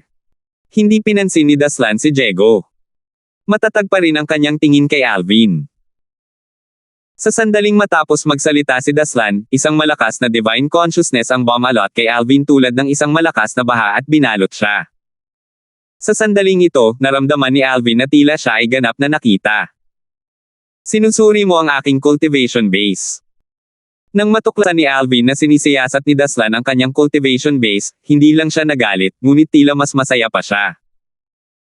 Hindi na kailangang hulaan, sigurado siyang hindi na maghahinala si Daslan na mapapatay niya si Diego pagkatapos suriin ang kanyang cultivation base. Pagkatapos ng lahat, ang kanyang cultivation base ay nasa Eminent Saint stage lamang. Ito ay hindi nagkakahalaga ng pagbanggit sa lahat sa harap ng Diego. Gaano man kaingat si Daslan, imposibleng isipin niya na ang isang Eminent Saint stage martial cultivator ay magiging katapat ni Diego. Daslan, ang lakas ng loob mo. Galit na galit si Raymond nang palawigan ni Daslan ang kanyang divine consciousness para siyasatin ang cultivation base ni Alvin. Isang mas malakas na divine consciousness ang lumabas sa kanyang katawan at marahas na humampas sa divine consciousness ni Daslan. Ang banal na kamalayan ni Daslan ay nakaramdam ng napakalakas kay Alvin. Gayunpaman, sa harap ng divine consciousness ni Raymond, ito ay wala talaga. Sa isang saglit lang, nabasag na ito ng divine consciousness ni Raymond. Nahihilo si Daslan nang maranasan niya ang pag-atake sa kanyang divine consciousness. Agad na nawala ang mga kulay sa kanyang mukha. Kahit na ang kanyang kaluluwa ay nagduso ng isang tiyak na halaga ng pinsala, hindi siya naabala nito. Sa katunayan, may ngiti pa siya sa medyo namumutla niyang mukha. Intermediate Eminent Saint Stage. Ang young mansion master ng Azure Cloud Mansion ay nasa Intermediate Eminent Saint Stage lang. Lahat ng pag-aalinlangan at pag-aalinlangan sa kanyang puso ay agad na nawala. Paanong ang isang Intermediate Eminent Saint Stage Martial Cultivator ay posibleng maging katapat ni Diego? Naramdaman kaagad ni Daslan na naging maingat siya. Gayunpaman, hindi niya pinagsisihan ang kanyang mga aksyon. Gaya nga ng kasabihan, ang pag-iingat ay ang magulang ng kaligtasan. Bilang clan leader ng Dragon Clan, dapat niyang isaalang-alang ang bawat desisyon na gagawin niya. Pinigilan niya si Diego kanina dahil nag-aalala siyang kaya talagang patayin ni Alvin si Diego. Dahil dito, itinaya niya ang pagkakataon na ang kanyang divine consciousness ay basagin ni Raymond para siyasatin ang cultivation base ni Alvin. Noon lamang siya makakagawa ng pinakamahusay na desisyon. Sa wakas ay nakapagdesisyon si Daslan. Diego, ang kanyang cultivation base ay nasa Intermediate Eminent Saint Stage lamang, agad na ipinadala ni Daslan ang kanyang boses kay Diego at tumango sa kanya bilang tanda ng pagsang-ayon. Natural, nakita ni Diego ang naunang aksyon ni Daslan. Alam niyang sinisiyasat ni Daslan ang cultivation base ni Alvin gamit ang kanyang divine consciousness para kumpirmahin ang panganib na kasangkot kung tatanggapin niya ang death duel invitation ni Alvin. Intermediate Eminent Saint Stage. Bahagyang natigilan si Diego nang marinig ang sinabi ni Daslan. Kahit na narinig na niya mula kay Elder Berto na ang cultivation base ni Alvin ay nasa Mastery, Eminent Saint Stage at posibleng mas mababa, natuwa siya nang makuha niya ang kumpirmasyong ito mula kay Daslan. Isang tao sa Intermediate Eminent Saint Stage ang gustong magkaroon ng death duel kasama niya. Maliwanag na pumunta si Alvin dito para humingi ng kamatayan. Isang surge of confidence ang tumaas sa puso ni Diego. Agad siyang tumingin kay Alvin at inihayag sa bahagyang masayang boses, "Alvin, tinatanggap ko ang iyong hamon." Tinanggap din ng Dragon Clan ang hamon. Nang marinig ang sagot ni Diego, biglang nagkagulo ang miyembro ng Dragon Clan. Patayin! Patayin siya! Maraming kabataang miyembro ng Dragon Clan ang malakas na umawit. Matagal na nilang hinihintay ang sandaling ito. Ang mga pinipigilang emosyon sa kanilang mga puso ay naglaho rin ng walang bakas. Intermediate Eminent Saint Stage. Kasabay nito, ang tatlong Dragon Clans 5 Cloud Divine Dragon Elders na naruroon sa eksena ay nakaka-relax din nang malaman nila ang cultivation base ni Alvin mula kay Daslan. Si Alvin ba ay isang tanga? Ang kanyang cultivation base ay nasa Intermediate Eminent Saint Stage lamang, ngunit talagang naglakas loob siyang maglabas ng Death Duel Invitation kay Diego. Sa tingin ko siya ay naghahanap lamang ng kamatayan. Kung si Berto, Sandra, o Chadrick, lahat sila ay siguradong si Alvin ay tiyak na mamamatay ngayon. Lalaban na ng isang Intermediate Eminent Saint Stage Powerhouse ang isang Early Exemplary Saint Stage Powerhouse. Walang suspense sa labanang ito. Diego, pagkatapos mo siyang patayin, kunin mo ang kanyang spatial ring. Ang Devil Seal Tablet ay dapat nasa kanyang spatial ring. Kung makuha mo ang Devil Seal Tablet at ibigay mo ito sa Dragon Clan sa Upper Province, ito ay isang malaking merito para sa aming dalawa. Sa hinaharap kapag umalis tayo patungo sa Upper Province, magkakaroon tayo ng mga espesyal na pribilehiyo sa Dragon Clan. Ipinadala ni Daslan ang kanyang boses kay Diego. Baka sa boses niya ang excitement nang magsalita siya. Nadurog ang puso ni Diego nang marinig ang kanyang mga salita. Noong una, binalak niyang panatilihin ang Devil Seal Tablet pagkatapos patayin si Alvin. Gayunpaman, tila hindi ito posible ngayon. Kalimutan mo na. Ang Devil Seal Tablet ay hindi isang bagay na orihinal na pag-aari ko pa rin. Gaya nga ng sinabi ng clan leader, kapag nakuha ko na ang Devil Seal Tablet at ibigay ito sa Dragon Clan sa Upper Province, tiyak na makakatanggap ako ng special treatment kapag pumunta ako sa Upper Province sa hinaharap. Sa sandaling naisip ito ni Diego, nagawa niyang iwanan ang kanyang kasakiman. Kung siya man o si Daslan, kahit na pareho silang 5 Cloud Golden Dragons mula sa Imperial Clan ng Dragon Clan, ito ay limitado lamang sa Lower Province. Sa Dragon Clan sa Upper Province ng Dao Martial Saint Land, ang 5 Cloud Golden Dragon ay wala. Ang kanilang posisyon ay katumbas ng isang ordinaryong 6 Cloud Divine Dragon. Sa Dragon Clan sa Upper Province, mayroon pang ang 7 Cloud Divine Dragons, lalo pa ang 6 Cloud Divine Dragon. Sa kanyang pagkapanganay, magagawa niyang maging clan leader sa Dragon Clan ng Lower Province, ngunit siya ay wala sa Dragon Clan ng Upper Province. Kung maibibigay niya sa kanila ang Devil Seal Tablet, iba ang mangyayari. Para magantimpalaan siya, siguradong maganda ang pakikitungo sa kanya ng mga powerhouse mula sa Dragon Clan sa Upper Province kapag pumunta siya doon. Sa kanyang opinyon, ito ay isang bagay na mabuti. Huwag kang mag-alala, clan leader. Talagang kukunin ko ang Devil Seal Tablet. Ipinadala ni Diego ang kanyang boses kay Daslan. Naniniwala ako sa iyo, tugon ni Daslan. Tiwala siya sa lakas ni Diego. Bukod dito, ang cultivation ni Diego ay nasa Early Exemplary Saint Stage na, at ang cultivation base ng kanyang kalaban ay nasa Intermediate Eminent Saint Stage lamang. Isang buong Divine Saint Stage ang nakatayo sa pagitan ng kanilang lakas. Si Alvin ay hindi posibleng maging katapat ni Diego. Nang marinig ng lahat mula sa ibang quasi-third-rate na puwersa ang sagot ni Diego at ibinaling ang atensyon kay Alvin, sinabi ni Alvin, kung ganoon, lumagda tayo sa isang death pact. Ang kanyang ekspresyon at boses ay kalmado. Sa sandaling ito, tila si Alvin ay mananatiling hindi maaapektuhan kahit na gumuho ang isang bundok sa kanyang harapan. Sige. Nagsimulang sabihin ni Diego bago siya biglang nag-iba ng tono at sinabing, teka. Hindi na kailangan. Ito ay matapos siyang makatanggap ng voice transmission mula kay Daslan. Lahat, kabilang si Alvin, ay tumingin kay Diego. Para sa duel ng kamatayan sa pagitan mo at ako, manampa tayo sa panunumpa ng parusang kidlat na ipaglalaban natin ang ating buhay sa pamamagitan ng pag-asa sa ating lakas. At saka, walang sino man ang pinapayagang makialam sa bagay na ito. Kung sino man ang magtangkang makialam, ang taong nailigtas ay kailangang mamatay. Malinaw na sinabi ni Diego ang bawat salita habang tinitingnan niya si Alvin na may malamig na tingin. Nang marinig ang kanyang mga salita, ang lahat ay hindi maiwasang mapabuntong hininga. Kung talagang sumumpa sila sa panunumpa ng parusa sa kidlat, nangangahulugan ito na kahit na si Mansion Master Raymond ay hindi mailigtas ang kanyang anak sa kritikal na sandali. Maraming tao ang agad na lumingon kay Raymond sa oras na makita ang bahagyang pagbabago ng ekspresyon sa kanyang mukha. Nang makita ni Diego ang bahagyang pagbabago ng ekspresyon ni Raymond, ngumiti siya ng napakatalino.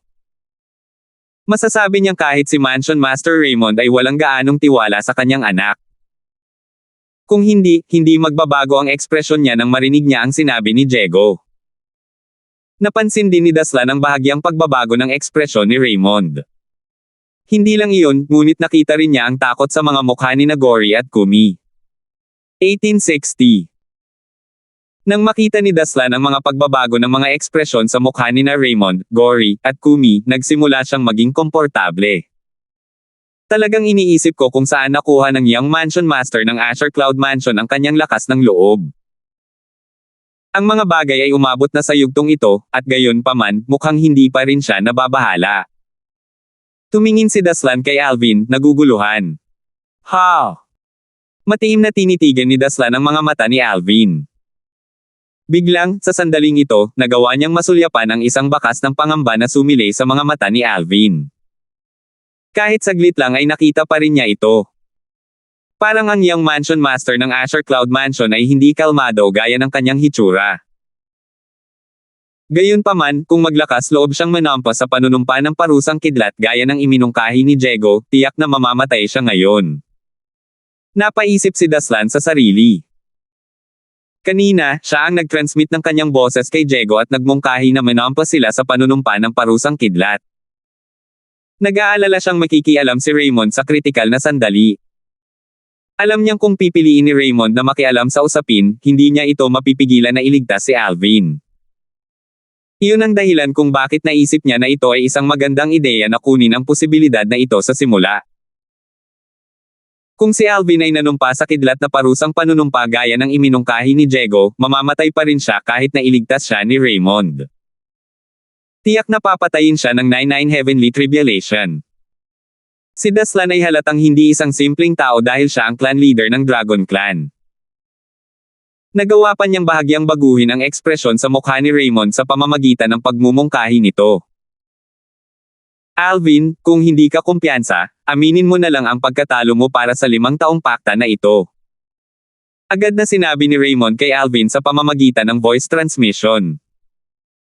Sa kanyang puso, ang kaligtasan ng kanyang anak ang pinakamahalaga. Samantala, nanumpa na si Diego sa panunumpa ng parusa sa kidlat at umalangaw-ngaw din ang Tribulation Oath habang umalangaw-ngaw ang 9 na palagpak ng kulog. Alvin, ikaw na. Matapos manumpa si Diego sa panunumpa ng parusang kidlat, tumingin siya kay Alvin. Hindi magbabago ang isip mo sa sandaling ito, tama ba? Nang magsalita siya, nanunuya siyang tumingin kay Alvin.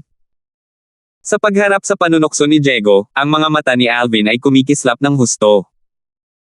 Sa huli, nanumpa din siya sa panunumpa ng parusang kidlat. Boom! Boom! Boom! Boom! Boom! Boom! Boom! Boom! Boom! Muling tumunog ang 9 na palakpak ng kulog matapos manumpa si Alvin sa panunumpa ng parusang kidlat. Sa sandaling ito, Diego man o Alvin, wala ni isa sa kanila ang maaaring bumalik sa kanilang mga salita. Kung hindi, kahit na hindi nila pinatay ang kanilang sarili kung may nagligtas sa kanila, ang panunumpa ng parusang kidlat ay papatay sa kanila. Ang pagmumura sa panunumpa ng parusa sa kidlat ay paraan din ni Alvin sa pagtugon kay Raymond. Alvin, mag-ingat ka. Sa sandaling ito, alam ni Raymond na walang silbi ang magsabi pa ng anumang salita. Dahil ang kanyang anak ay sumang-ayon na sa mungkahi ni Diego at nanumpa sa kidlat na parusang panunumpa, ito ay maliwanag na siya ay lubos na kumpiyansa. Dahil dito, nagpatuloy siyang maniwala sa kanyang anak. Junior brother Alvin, all the best. Patayin si Diego. Bagamat hindi inisip ni Gory na napakataas ng tsansa ni Alvin na manalo, maaari lamang siyang umasa sa pinakamahusay at magsaya kay Alvin. Nanatiling tahimik si Kumi. Gayunpaman, sapat na ang kanyang tingin upang ipakita ang pag-aalala niya para sa kanyang Young Mansion Master. Good, good. Very good. Alvin, hindi mo ako binaygo. Napanatag ang puso ni Diego nang makita niyang si Alvin ay nanumpa sa kidlat na parusang panunumpa. Ngumisi siya bago ngumiti ng napakatamis. Niloko mo ako noon, at babayaan mo ito sa iyong kamatayan ngayon. Tumingin si Diego kay Alvin na may nagbabadyang pagpatay sa kanyang mga mata. Noong panahong iyon, para sa kapakanan ng kanyang namatay na anak na si Devon, pumunta siya sa Half Moon Island para mag-imbestiga, ngunit siya ay nalinlang ni Alvin. Hanggang ngayon, nang maalala niya ang pangyayaring iyon, nakaramdam pa rin siya ng matinding kahihiyan. Sa kasalukuyan, tila hindi na mahalaga para sa kanya ang paghihiganti kay Devon. Gusto lang niyang patayin si Alvin at hugasan ang kahihiyan. Hindi lang iyon, gusto rin niyang agawin ang Devil Seal Tablet at ibigay ito sa Dragon Clan ng Upper Province para magsagawa ng isang karapat-dapat na gawa. Sa kanyang opinyon, si Alvin ay parang patay na. Kailangan mong taglayin ang kakayahang iyon kung gusto mo akong patayin. Napangisi si Alvin nang marinig niya ang mga salita ni Diego habang ang kanyang ekspresyon ay agad na naging solemn na. Nagniningning din sa kanyang mga mata ang mga pahiwatig ng layuning pagpatay. Ano? Nagdududa ka ba sa kakayahan ko? Tumawa ng malakas si Diego na para bang narinig niya ang pinaka-nakakatawang biro sa mundo. Makalipas ang mahabang panahon, sa wakas ay humupa na ang kanyang tawa. Talagang iniisip ko kung saan ka kumukuha ng lakas ng loob mo. Nasa Intermediate Eminent Saint stage ka lang, pero talagang naglakas loob kang mag-issue ng Death Duel Invitation sa akin, isang maagang huwarang Saint stage na powerhouse. Sa lalong madaling panahon makikita mo na ang pagpatay sa iyo ay katulad ng pagtapak ng langgam para sa akin. Sa sandaling lumabas ang mga salita ni Diego sa kanyang bibig, ang buong lugar ay nagkagulo. Si Alvin ay nasa Intermediate Eminent Saint stage. Nagbibiro siya, tama ba? Imposible. Napailing ang lahat nang marinig nila ang mga salita ni Diego. Hindi maraming tao ang naniwala sa kanya. Naturally, mayroong isang maliit na bilang ng mga tao na sapat na matapang na suriin si Alvin gamit ang kanilang divine consciousness. Nasa Intermediate Eminent Saint stage talaga siya. My goodness! Ang Young Mansion Master ng Asher Cloud Mansion's cultivation base ay talagang nasa Intermediate Eminent Saint stage. Ano ang tumatakbo sa isip niya? Baliw. Siguradong baliw siya. Nang suriin ng halos lahat ang tunay na cultivation base ni Alvin, ang buong eksena ay nagkagulo dahil natuklasan nilang ang cultivation base ni Alvin ay tunay na nasa Intermediate Eminent Saint stage. Intermediate Eminent Saint stage.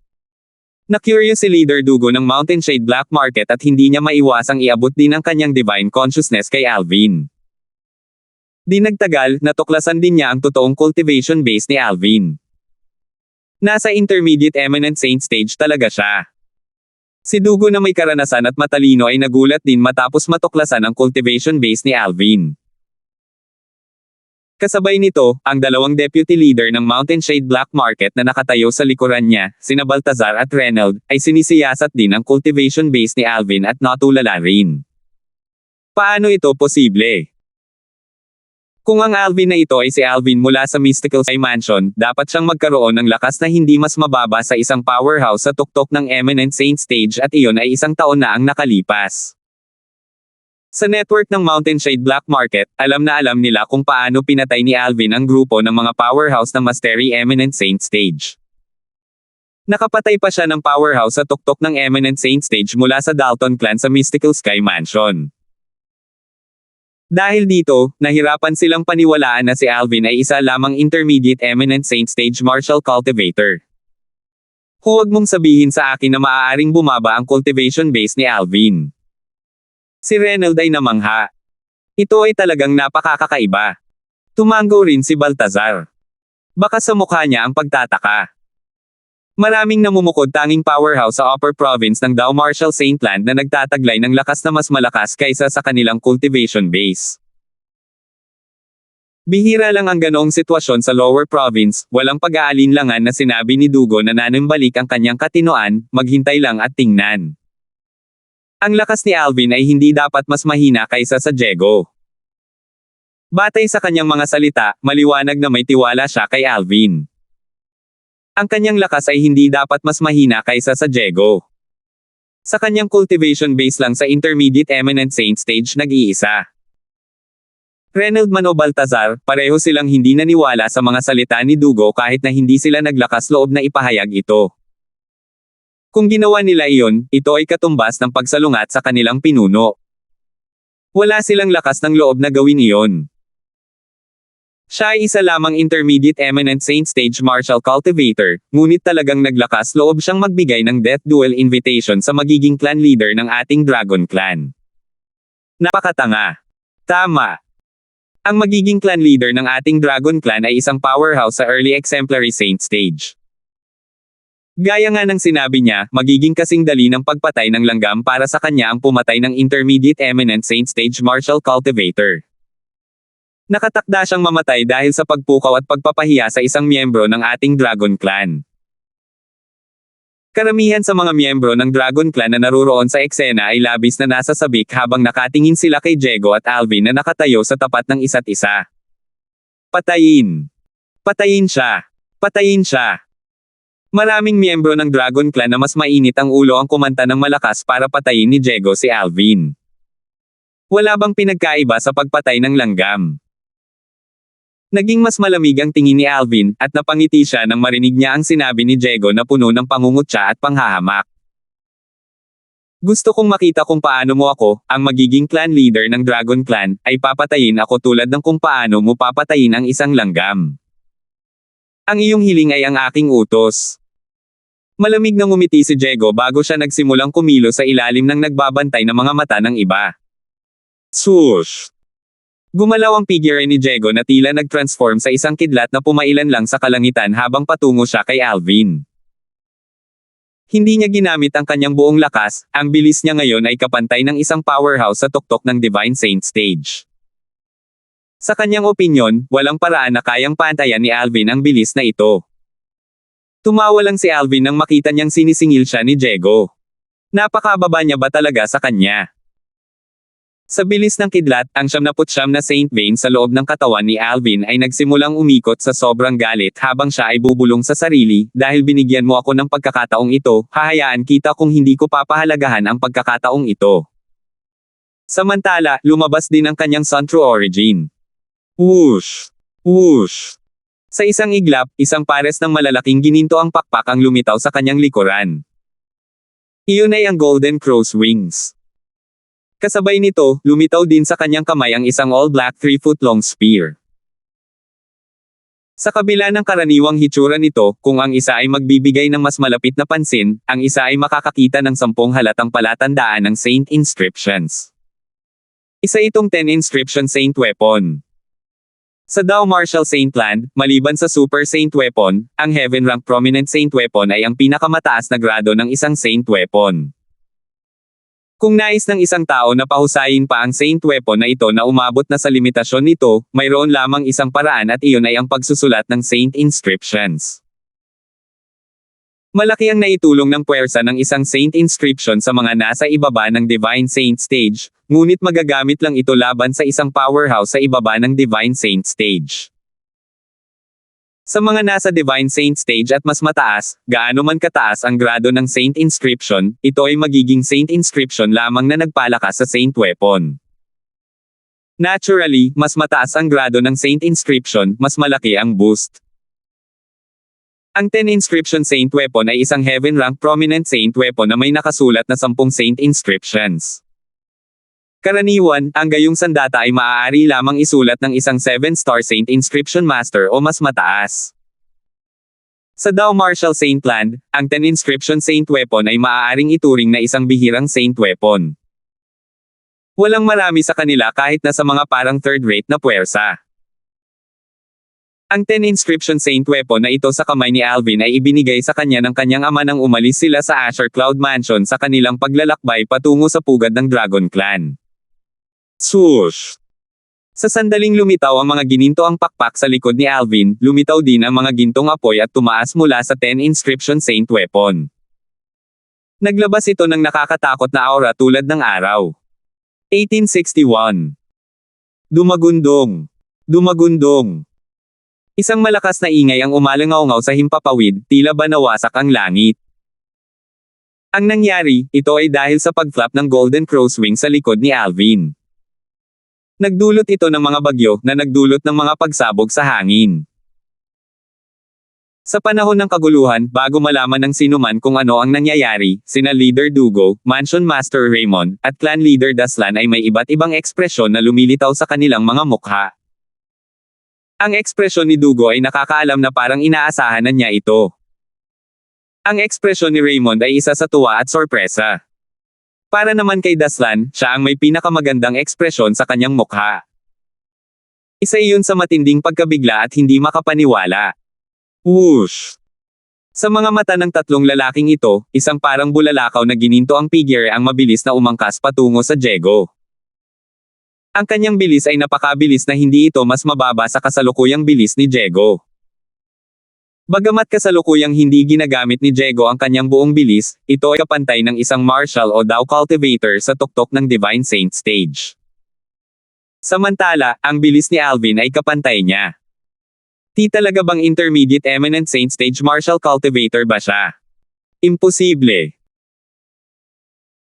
Kung ito man ay si Kumi mula sa Asher Cloud Mansion, ang dalawang deputy leader mula sa Mountain Shade Black Market o ang ilang 5 Cloud Divine Dragon Elders mula sa Dragon Clan, ang lahat ng kanilang mga ekspresyon ay katulad ng ekspresyon sa mukha ni Diego nang sila ay bumalik sa kanilang katinoan. Napuno sila ng hindi paniniwala at kalituhan. Ang eksenang lumalabas sa harap ng kanilang mga mata ay nagpabaligtad sa kanilang mga pananaw at kaalaman sa isang powerhouse sa Eminent Saint Stage Powerhouse. Ang isang intermediate Eminent Saint Stage Martial Cultivator ay talagang nagmamay-ari ng bilis na katumbas ng isang powerhouse sa tuktok ng Divine Saint Stage.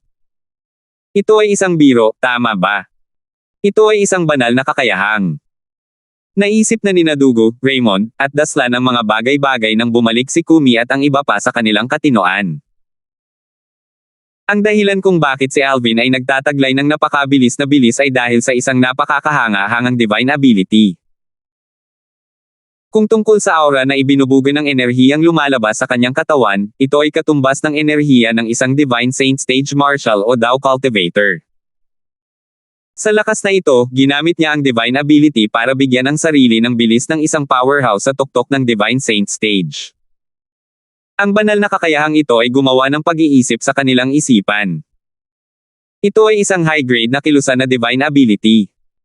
Hindi lang iyon, ngunit tila si Alvin ay may malalim na kaalaman sa mataas na antas ng kilusang ito na Divine Ability din. Batay sa kung gaano siya kahusay, maliwanag na nakabisado na niya ang kabuuan ng banal na kakayahang ito. Kung hindi, imposibleng tumaas ng ganoon kabilis ang kanyang bilis. Otherworldly Celestial. Sa tulong ng Golden Crow's wings, mabilis na nakarating si Alvin malapit sa Diego.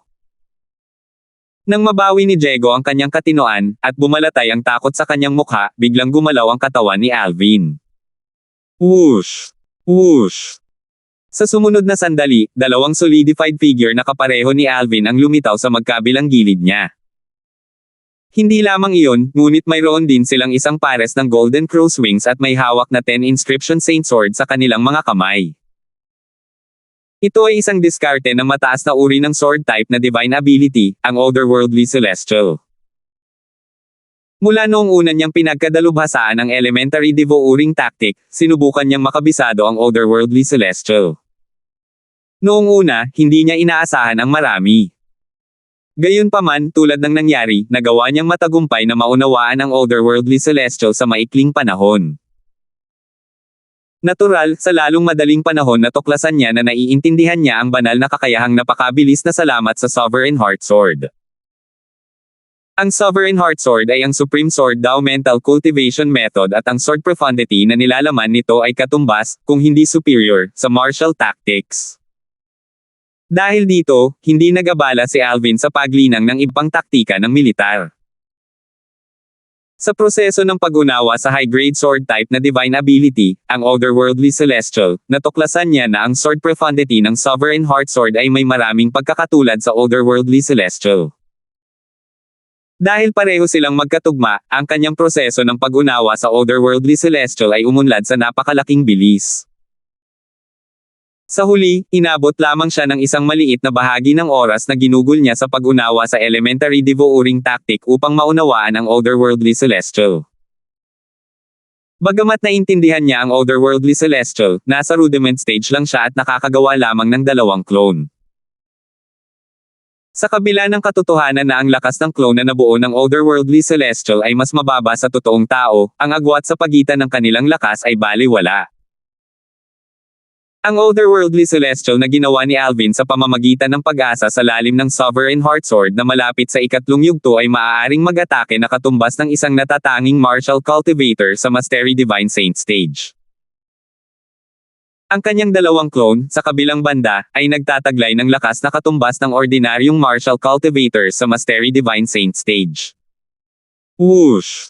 Whoosh! Whoosh! Ang orihinal na tao, 2 clone, at 3 10 inscription saint swords ay kumislap sa kalangitan at sumugod patungo sa Jego na sinabayan ng tunog ng paglaslas. Ang 3 espada na hawak ng 3 figure ay nakatutok sa iba't ibang direksyon, na hindi nag-iwan ng puwang para makatakas si Jego. Paano siya napakalakas? Ito ang unang ideya na lumitaw sa isip ni Jego nang makita niya ang bilis na ipinakita ni Alvin. Hindi pa rin siya makapaniwala sa eksenang bumungad sa kanyang mga mata. Ang isang langgam na ang cultivation base ay nasa stage ng Saint Rudiment 5 taon na ang nakakaraan ay talagang naging napakalakas ngayon. Pakiramdam niya ay nanaginip siya. Napabalikwa si Jego sa realidad habang nakatutok sa kanya ang 3 matalas na espada. Bagamat mas malakas ako sa kanya, nahulog ako sa isang disadvantageous na posisyon dahil minamaliit ko siya sa simula pa lang. Kahit na gamitin ko ang lahat ng lakas ko ngayon, hindi pa rin ako makakaipon ng sapat na lakas para madaig siya maliban na lang kung bumalik ako sa tunay kong anyo. Mabilis na umikot ang isip ni Jego sa mga oras na ito sa bilis ng kidlat. Dahil sa dahilan kung bakit niya tiningnan si Alvin sa simula, gumamit lamang siya ng lakas na katumbas ng isang martial o Dao cultivator sa tuktok ng Divine Saint stage. Sa kasalukuyan, si Alvin ay naniningil sa kanya sa bilis na hindi mas mababa sa kanyang bilis. Nahuli siya nito. Sa gayong mga kalagayan, wala siyang panahon na mag-ipon ng kanyang lakas para gumanti maliban kung bumalik siya sa kanyang tunay na anyo. Gayunpaman, kung babalik siya sa kanyang tunay na anyo pagkatapos lamang ng isang welga ni Alvin, walang alinlangan na ito ay isang malaking kahihiyan sa kanya. Dahil dito, mabilis niyang itinanggi ang ideya. Whoosh! Sa kritikal na sandali, na nakaharap sa 3 espada ni Alvin na hamarang sa kanyang dinarianan, sa wakas ay naglabas si Jego ng isang napakabigat na malawak na saber na may 10 inscription din. Ito ay maliwanag na ito ay isa ring 10 inscription saint weapon. Gigantesque wallop. Sa sandaling lumitaw ang 10 inscription saint saber sa kanyang kamay, ang aura sa Jego ay ganap na nagbago sa isang iglap. Ang buong pagkatao niya ay tila nag-transform sa isang saber na naglabas ng matalim na aura. Kasabay nito, ang kanyang enerhiya sa early exemplary saint stage ay nagsimula na ring lumabas. Naturally, sa maikling panahon na ito, wala na siyang oras para tipunin ang kanyang buong lakas. Ang tanging magagawa niya ay laslasin ang kanyang saber sa pinakamabilis na posibleng bilis. Gayunpaman, bukod sa bahagyang mahina, ang Sable ay pambihira rin dahil naglalaman ito ng saber type na martial tactics na nilinang ni Jego. Isa itong medium grade na saber type na divine ability na kilala bilang Gigantesque Wallop. Swish!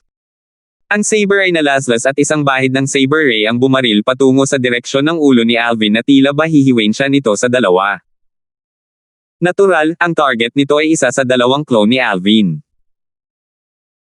Nang i-slash ni Jego ang kanyang saber, unti-unti ring nagsimulang magpakita ang kanyang enerhiya sa early exemplary saint stage na lumalabas sa kanyang katawan habang sumusugod siya sa clone na kanyang tinarget. Swish! Whoosh! Isang sable ang nalaslas habang hinihiwa ang isang espada.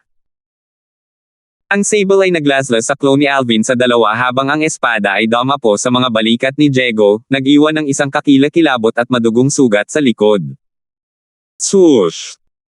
Habang tumalsik ang sariwang dugo kung saan-saan at bumagsak mula sa langit tulad ng mga pulang rosas, ang katawan ni Jego na natatakpan ng dugo ay sumisingil sa distansya sa isang pagtaas ng bilis.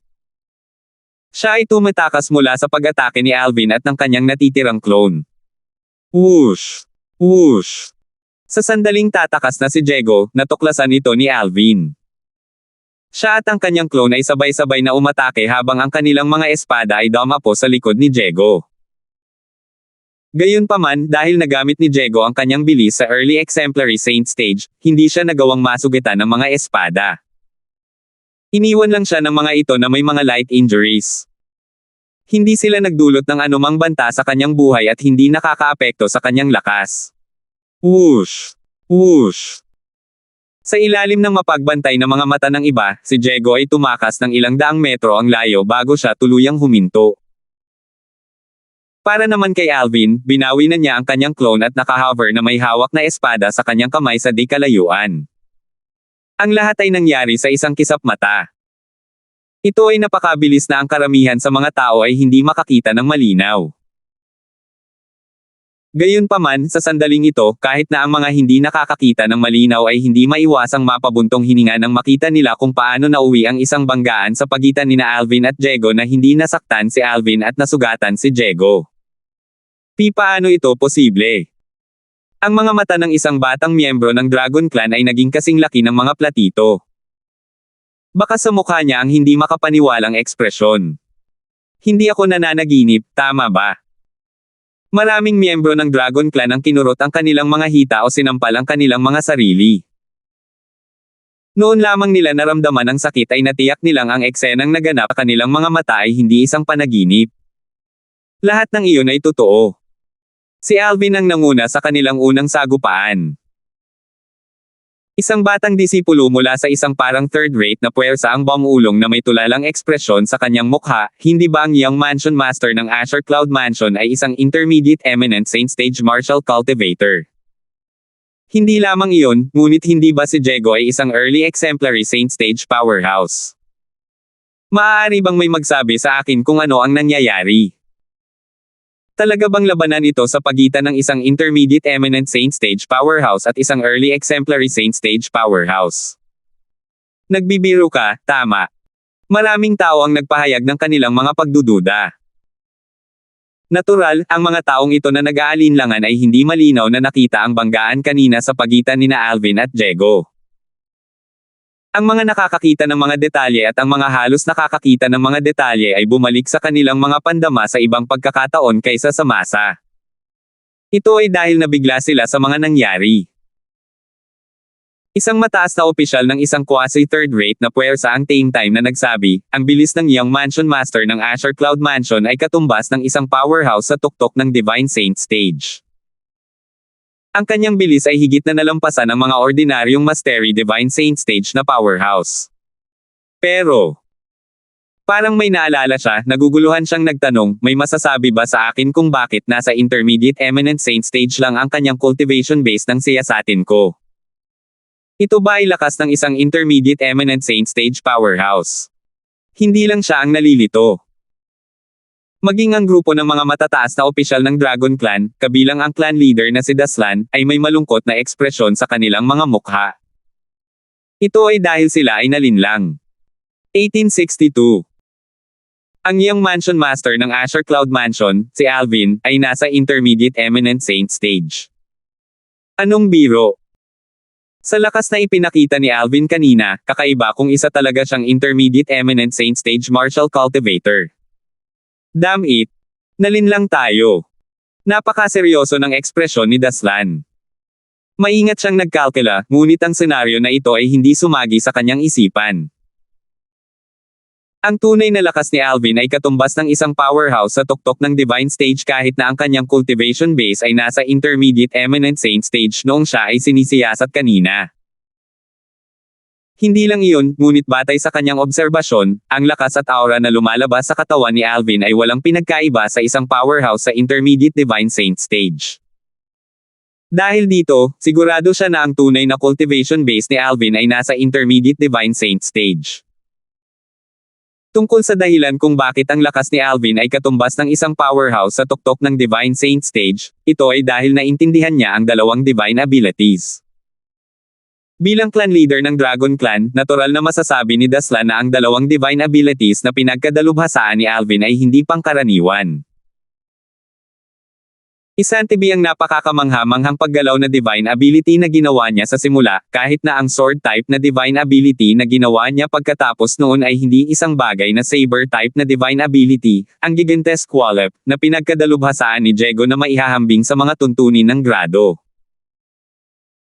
Ang Gigantesque Wallop na naintindihan ni Jego ay maaari ding ituring bilang isang makapangyarihang divine ability sa lahat ng medium grade na divine abilities. Ito ang dahilan kung bakit siya ay nakatitiyak na ang uri ng espada na divine ability na nilinang ni Alvin ay isang mataas na grado na divine ability. Siya ay napakabata pa ngunit nakabisado na niya ang dalawang high-grade divine abilities. Ang sword type na divine ability ay katanggap-tanggap pa rin dahil ito ay nasa rudiment stage lamang, ngunit ang unang paggalaw na divine ability ay mas malakas kaysa sa rudiment stage. Kumalabog ang puso ni Daslan. Siya ay naguguluhan. Higit pa rito, malamang na pinagkadalubhasaan niya ang ilang lihim na taktika na maaaring magtago sa kanyang cultivation base. Kung hindi, ang kanyang cultivation base ay nalantad sa ilalim ng aking divine consciousness. Daslan speculated. Ang haka-haka ni Daslan ay katulad ng haka-haka ng karamihan sa mga taong naruroon sa eksena. Intermediate Eminent Saint Stage. Impossible.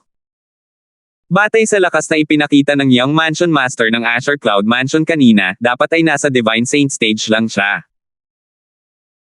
Hindi ako makapaniwala na sa Azure Cloud Mansion, hindi lang ang Mansion Master ang may likas na talento at lakas na lumalaban sa langit, kundi maging ang Young Mansion Master ay napakatalino.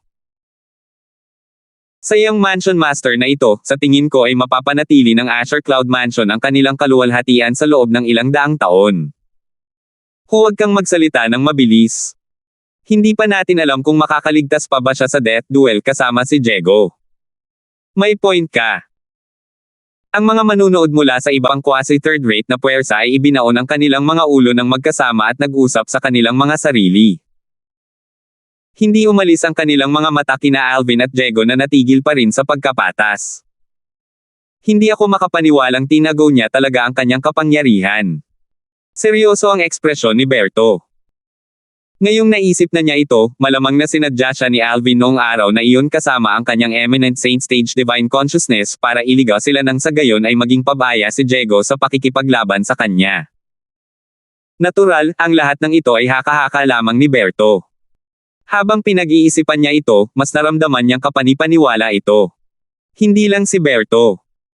Maging ang Enforcement Elder ng Dragon Clan, si Chadrick, at ang Five-Clawed Divine Dragon, si Elder Jam, ay may matinding ekspresyon din. Ang cultivation base ni Alvin ay nasa Intermediate Divine Saint Stage. Hindi ba sinabi ni Jego na isa lang siyang Saint Rudiment Stage Martial Cultivator 5 taon na ang nakakaraan? Tanong ni Jam sa mahinang boses. Huwag kalimutan na ang kanyang ama ay si Raymond. Isang bakas ng pangamba ang bumungad sa mga mata ni Chadrick. Raymond. Nang marinig ang pangalang ito, maging si Jam ay tumahimik. Nang maalala niya ang mga nagawa ni Raymond sa nakaraan, hindi na nakakagulat na ang kanyang anak ay napakahusay. Hindi ako nananaginip, tama.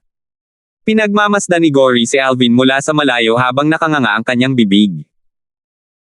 Talagang nagtagumpay siya nang makipagsagupaan siya kay Jego na ang cultivation base ay nasa early exemplary saint stage. Siya ba talaga ang junior brother niya na si Alvin? Sa lahat ng ito, bagamat alam ni Gory na malakas si Alvin, hindi niya inaasahan na mas makapangyarihan ang kanyang nakababatang kapatid kaysa sa kanya. At least, hindi niya akalain na ganito pala siya kung siya ang kaharap ni Jego. Sa katunayan, malamang na mapapatay siya ni Jego sa isang suntok lang. Young Mansion Master. Nagningning ang mga mata ni Kumi. Isang pambihirang ngiti na mukhang mas pangit pa sa umiiyak na mukha ang bumungad sa kanyang payat na mukha. Talagang napakalakas ni Alvin.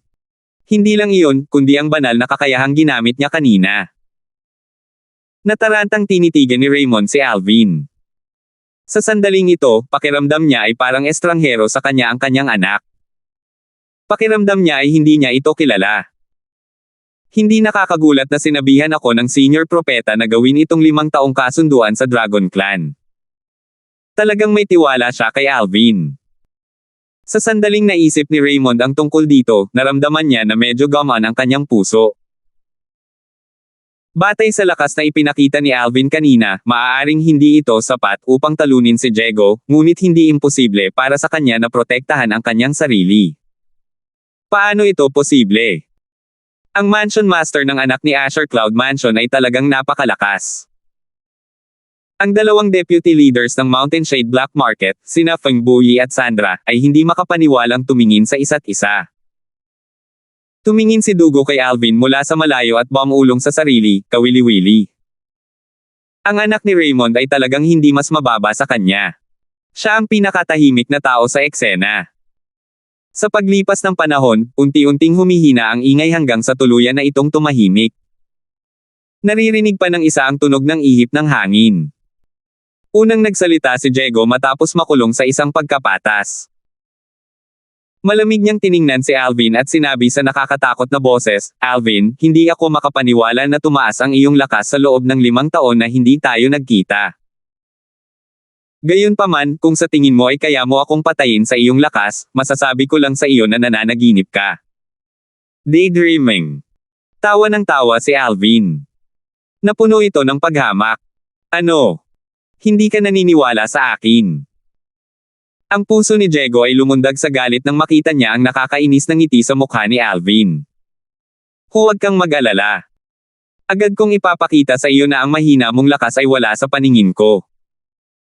Kahit na isa ka ng Divine Saint Stage Martial Cultivator, madali pa rin kitang patayin tulad ng pagpatay ng langgam. Sa sandaling lumabas ang kanyang mga salita sa kanyang bibig, siya ay kumilos. Tila siya ay nagbagong anyo ng isang kidlat habang siya ay sumusugod patungo kay Alvin. This time, hindi na siya nagpapigil. Ang kanyang enerhiya sa early exemplary saint stage ay lumundag ng walang pagpipigil. Ang kanyang bilis ay mas mabilis kaysa sa dati. Isang malawak na enerhiya ang bumalot sa ibabaw ng kanyang katawan. Parang nagliyab ang apoy sa kanyang katawan. Whoosh! Ang tunog ng hanging umaalulong at nakabibinging pagsabog ay narinig sa kanyang gising. Gigantesque wallop. Habang kumikilos siya sa bilis ng kidlat, ang mabigat at malawak na 10 inscription Saint Saber sa kanyang kamay ay nagsimulang gumalaw din. Ang kanyang pag-atake na naglalaman ng martial tactics kasama ang medium grade na saber type na divine ability na naintindihan niya ay muling umahan sa direksyon ng ulo ni Alvin. Halatang sinusubukan niyang hatiin siya sa dalawa. Swish! Ito ay ang parehong sable, ngunit ito ay tila ganap na naiiba kung ikukumpara sa nakaraang slash na walang kapangyarihan. Ang sable ay nahulog mula sa langit na parang kidlat na parang naputol ang langit sa dalawa. Ang nananakot na saber ay hindi nagpakita ng anumang awa, tulad ng side ng Grim Reaper. Nilalayo nito ang buhay ni Alvin. Sa sandaling ito, sa wakas ay ginamit ni Diego ang lahat ng kanyang lakas sa maagang huwarang Saint Stage. Elementarya na devouring tactic. Sa sandaling nagsimulang kumilos si Diego at sinisingil siya ng isang nakamamatay na kinang sa kanyang mga mata, itinalaga ni Alvin ang mataas na antas ng divine ability, ang elementary devouring tactic. Sa isang segundo lang, nagsimulang lumitaw ang mga ripple sa loob ng 10 metrong radius sa paligid niya. Para siyang nakatayo sa gitna ng whirlpool.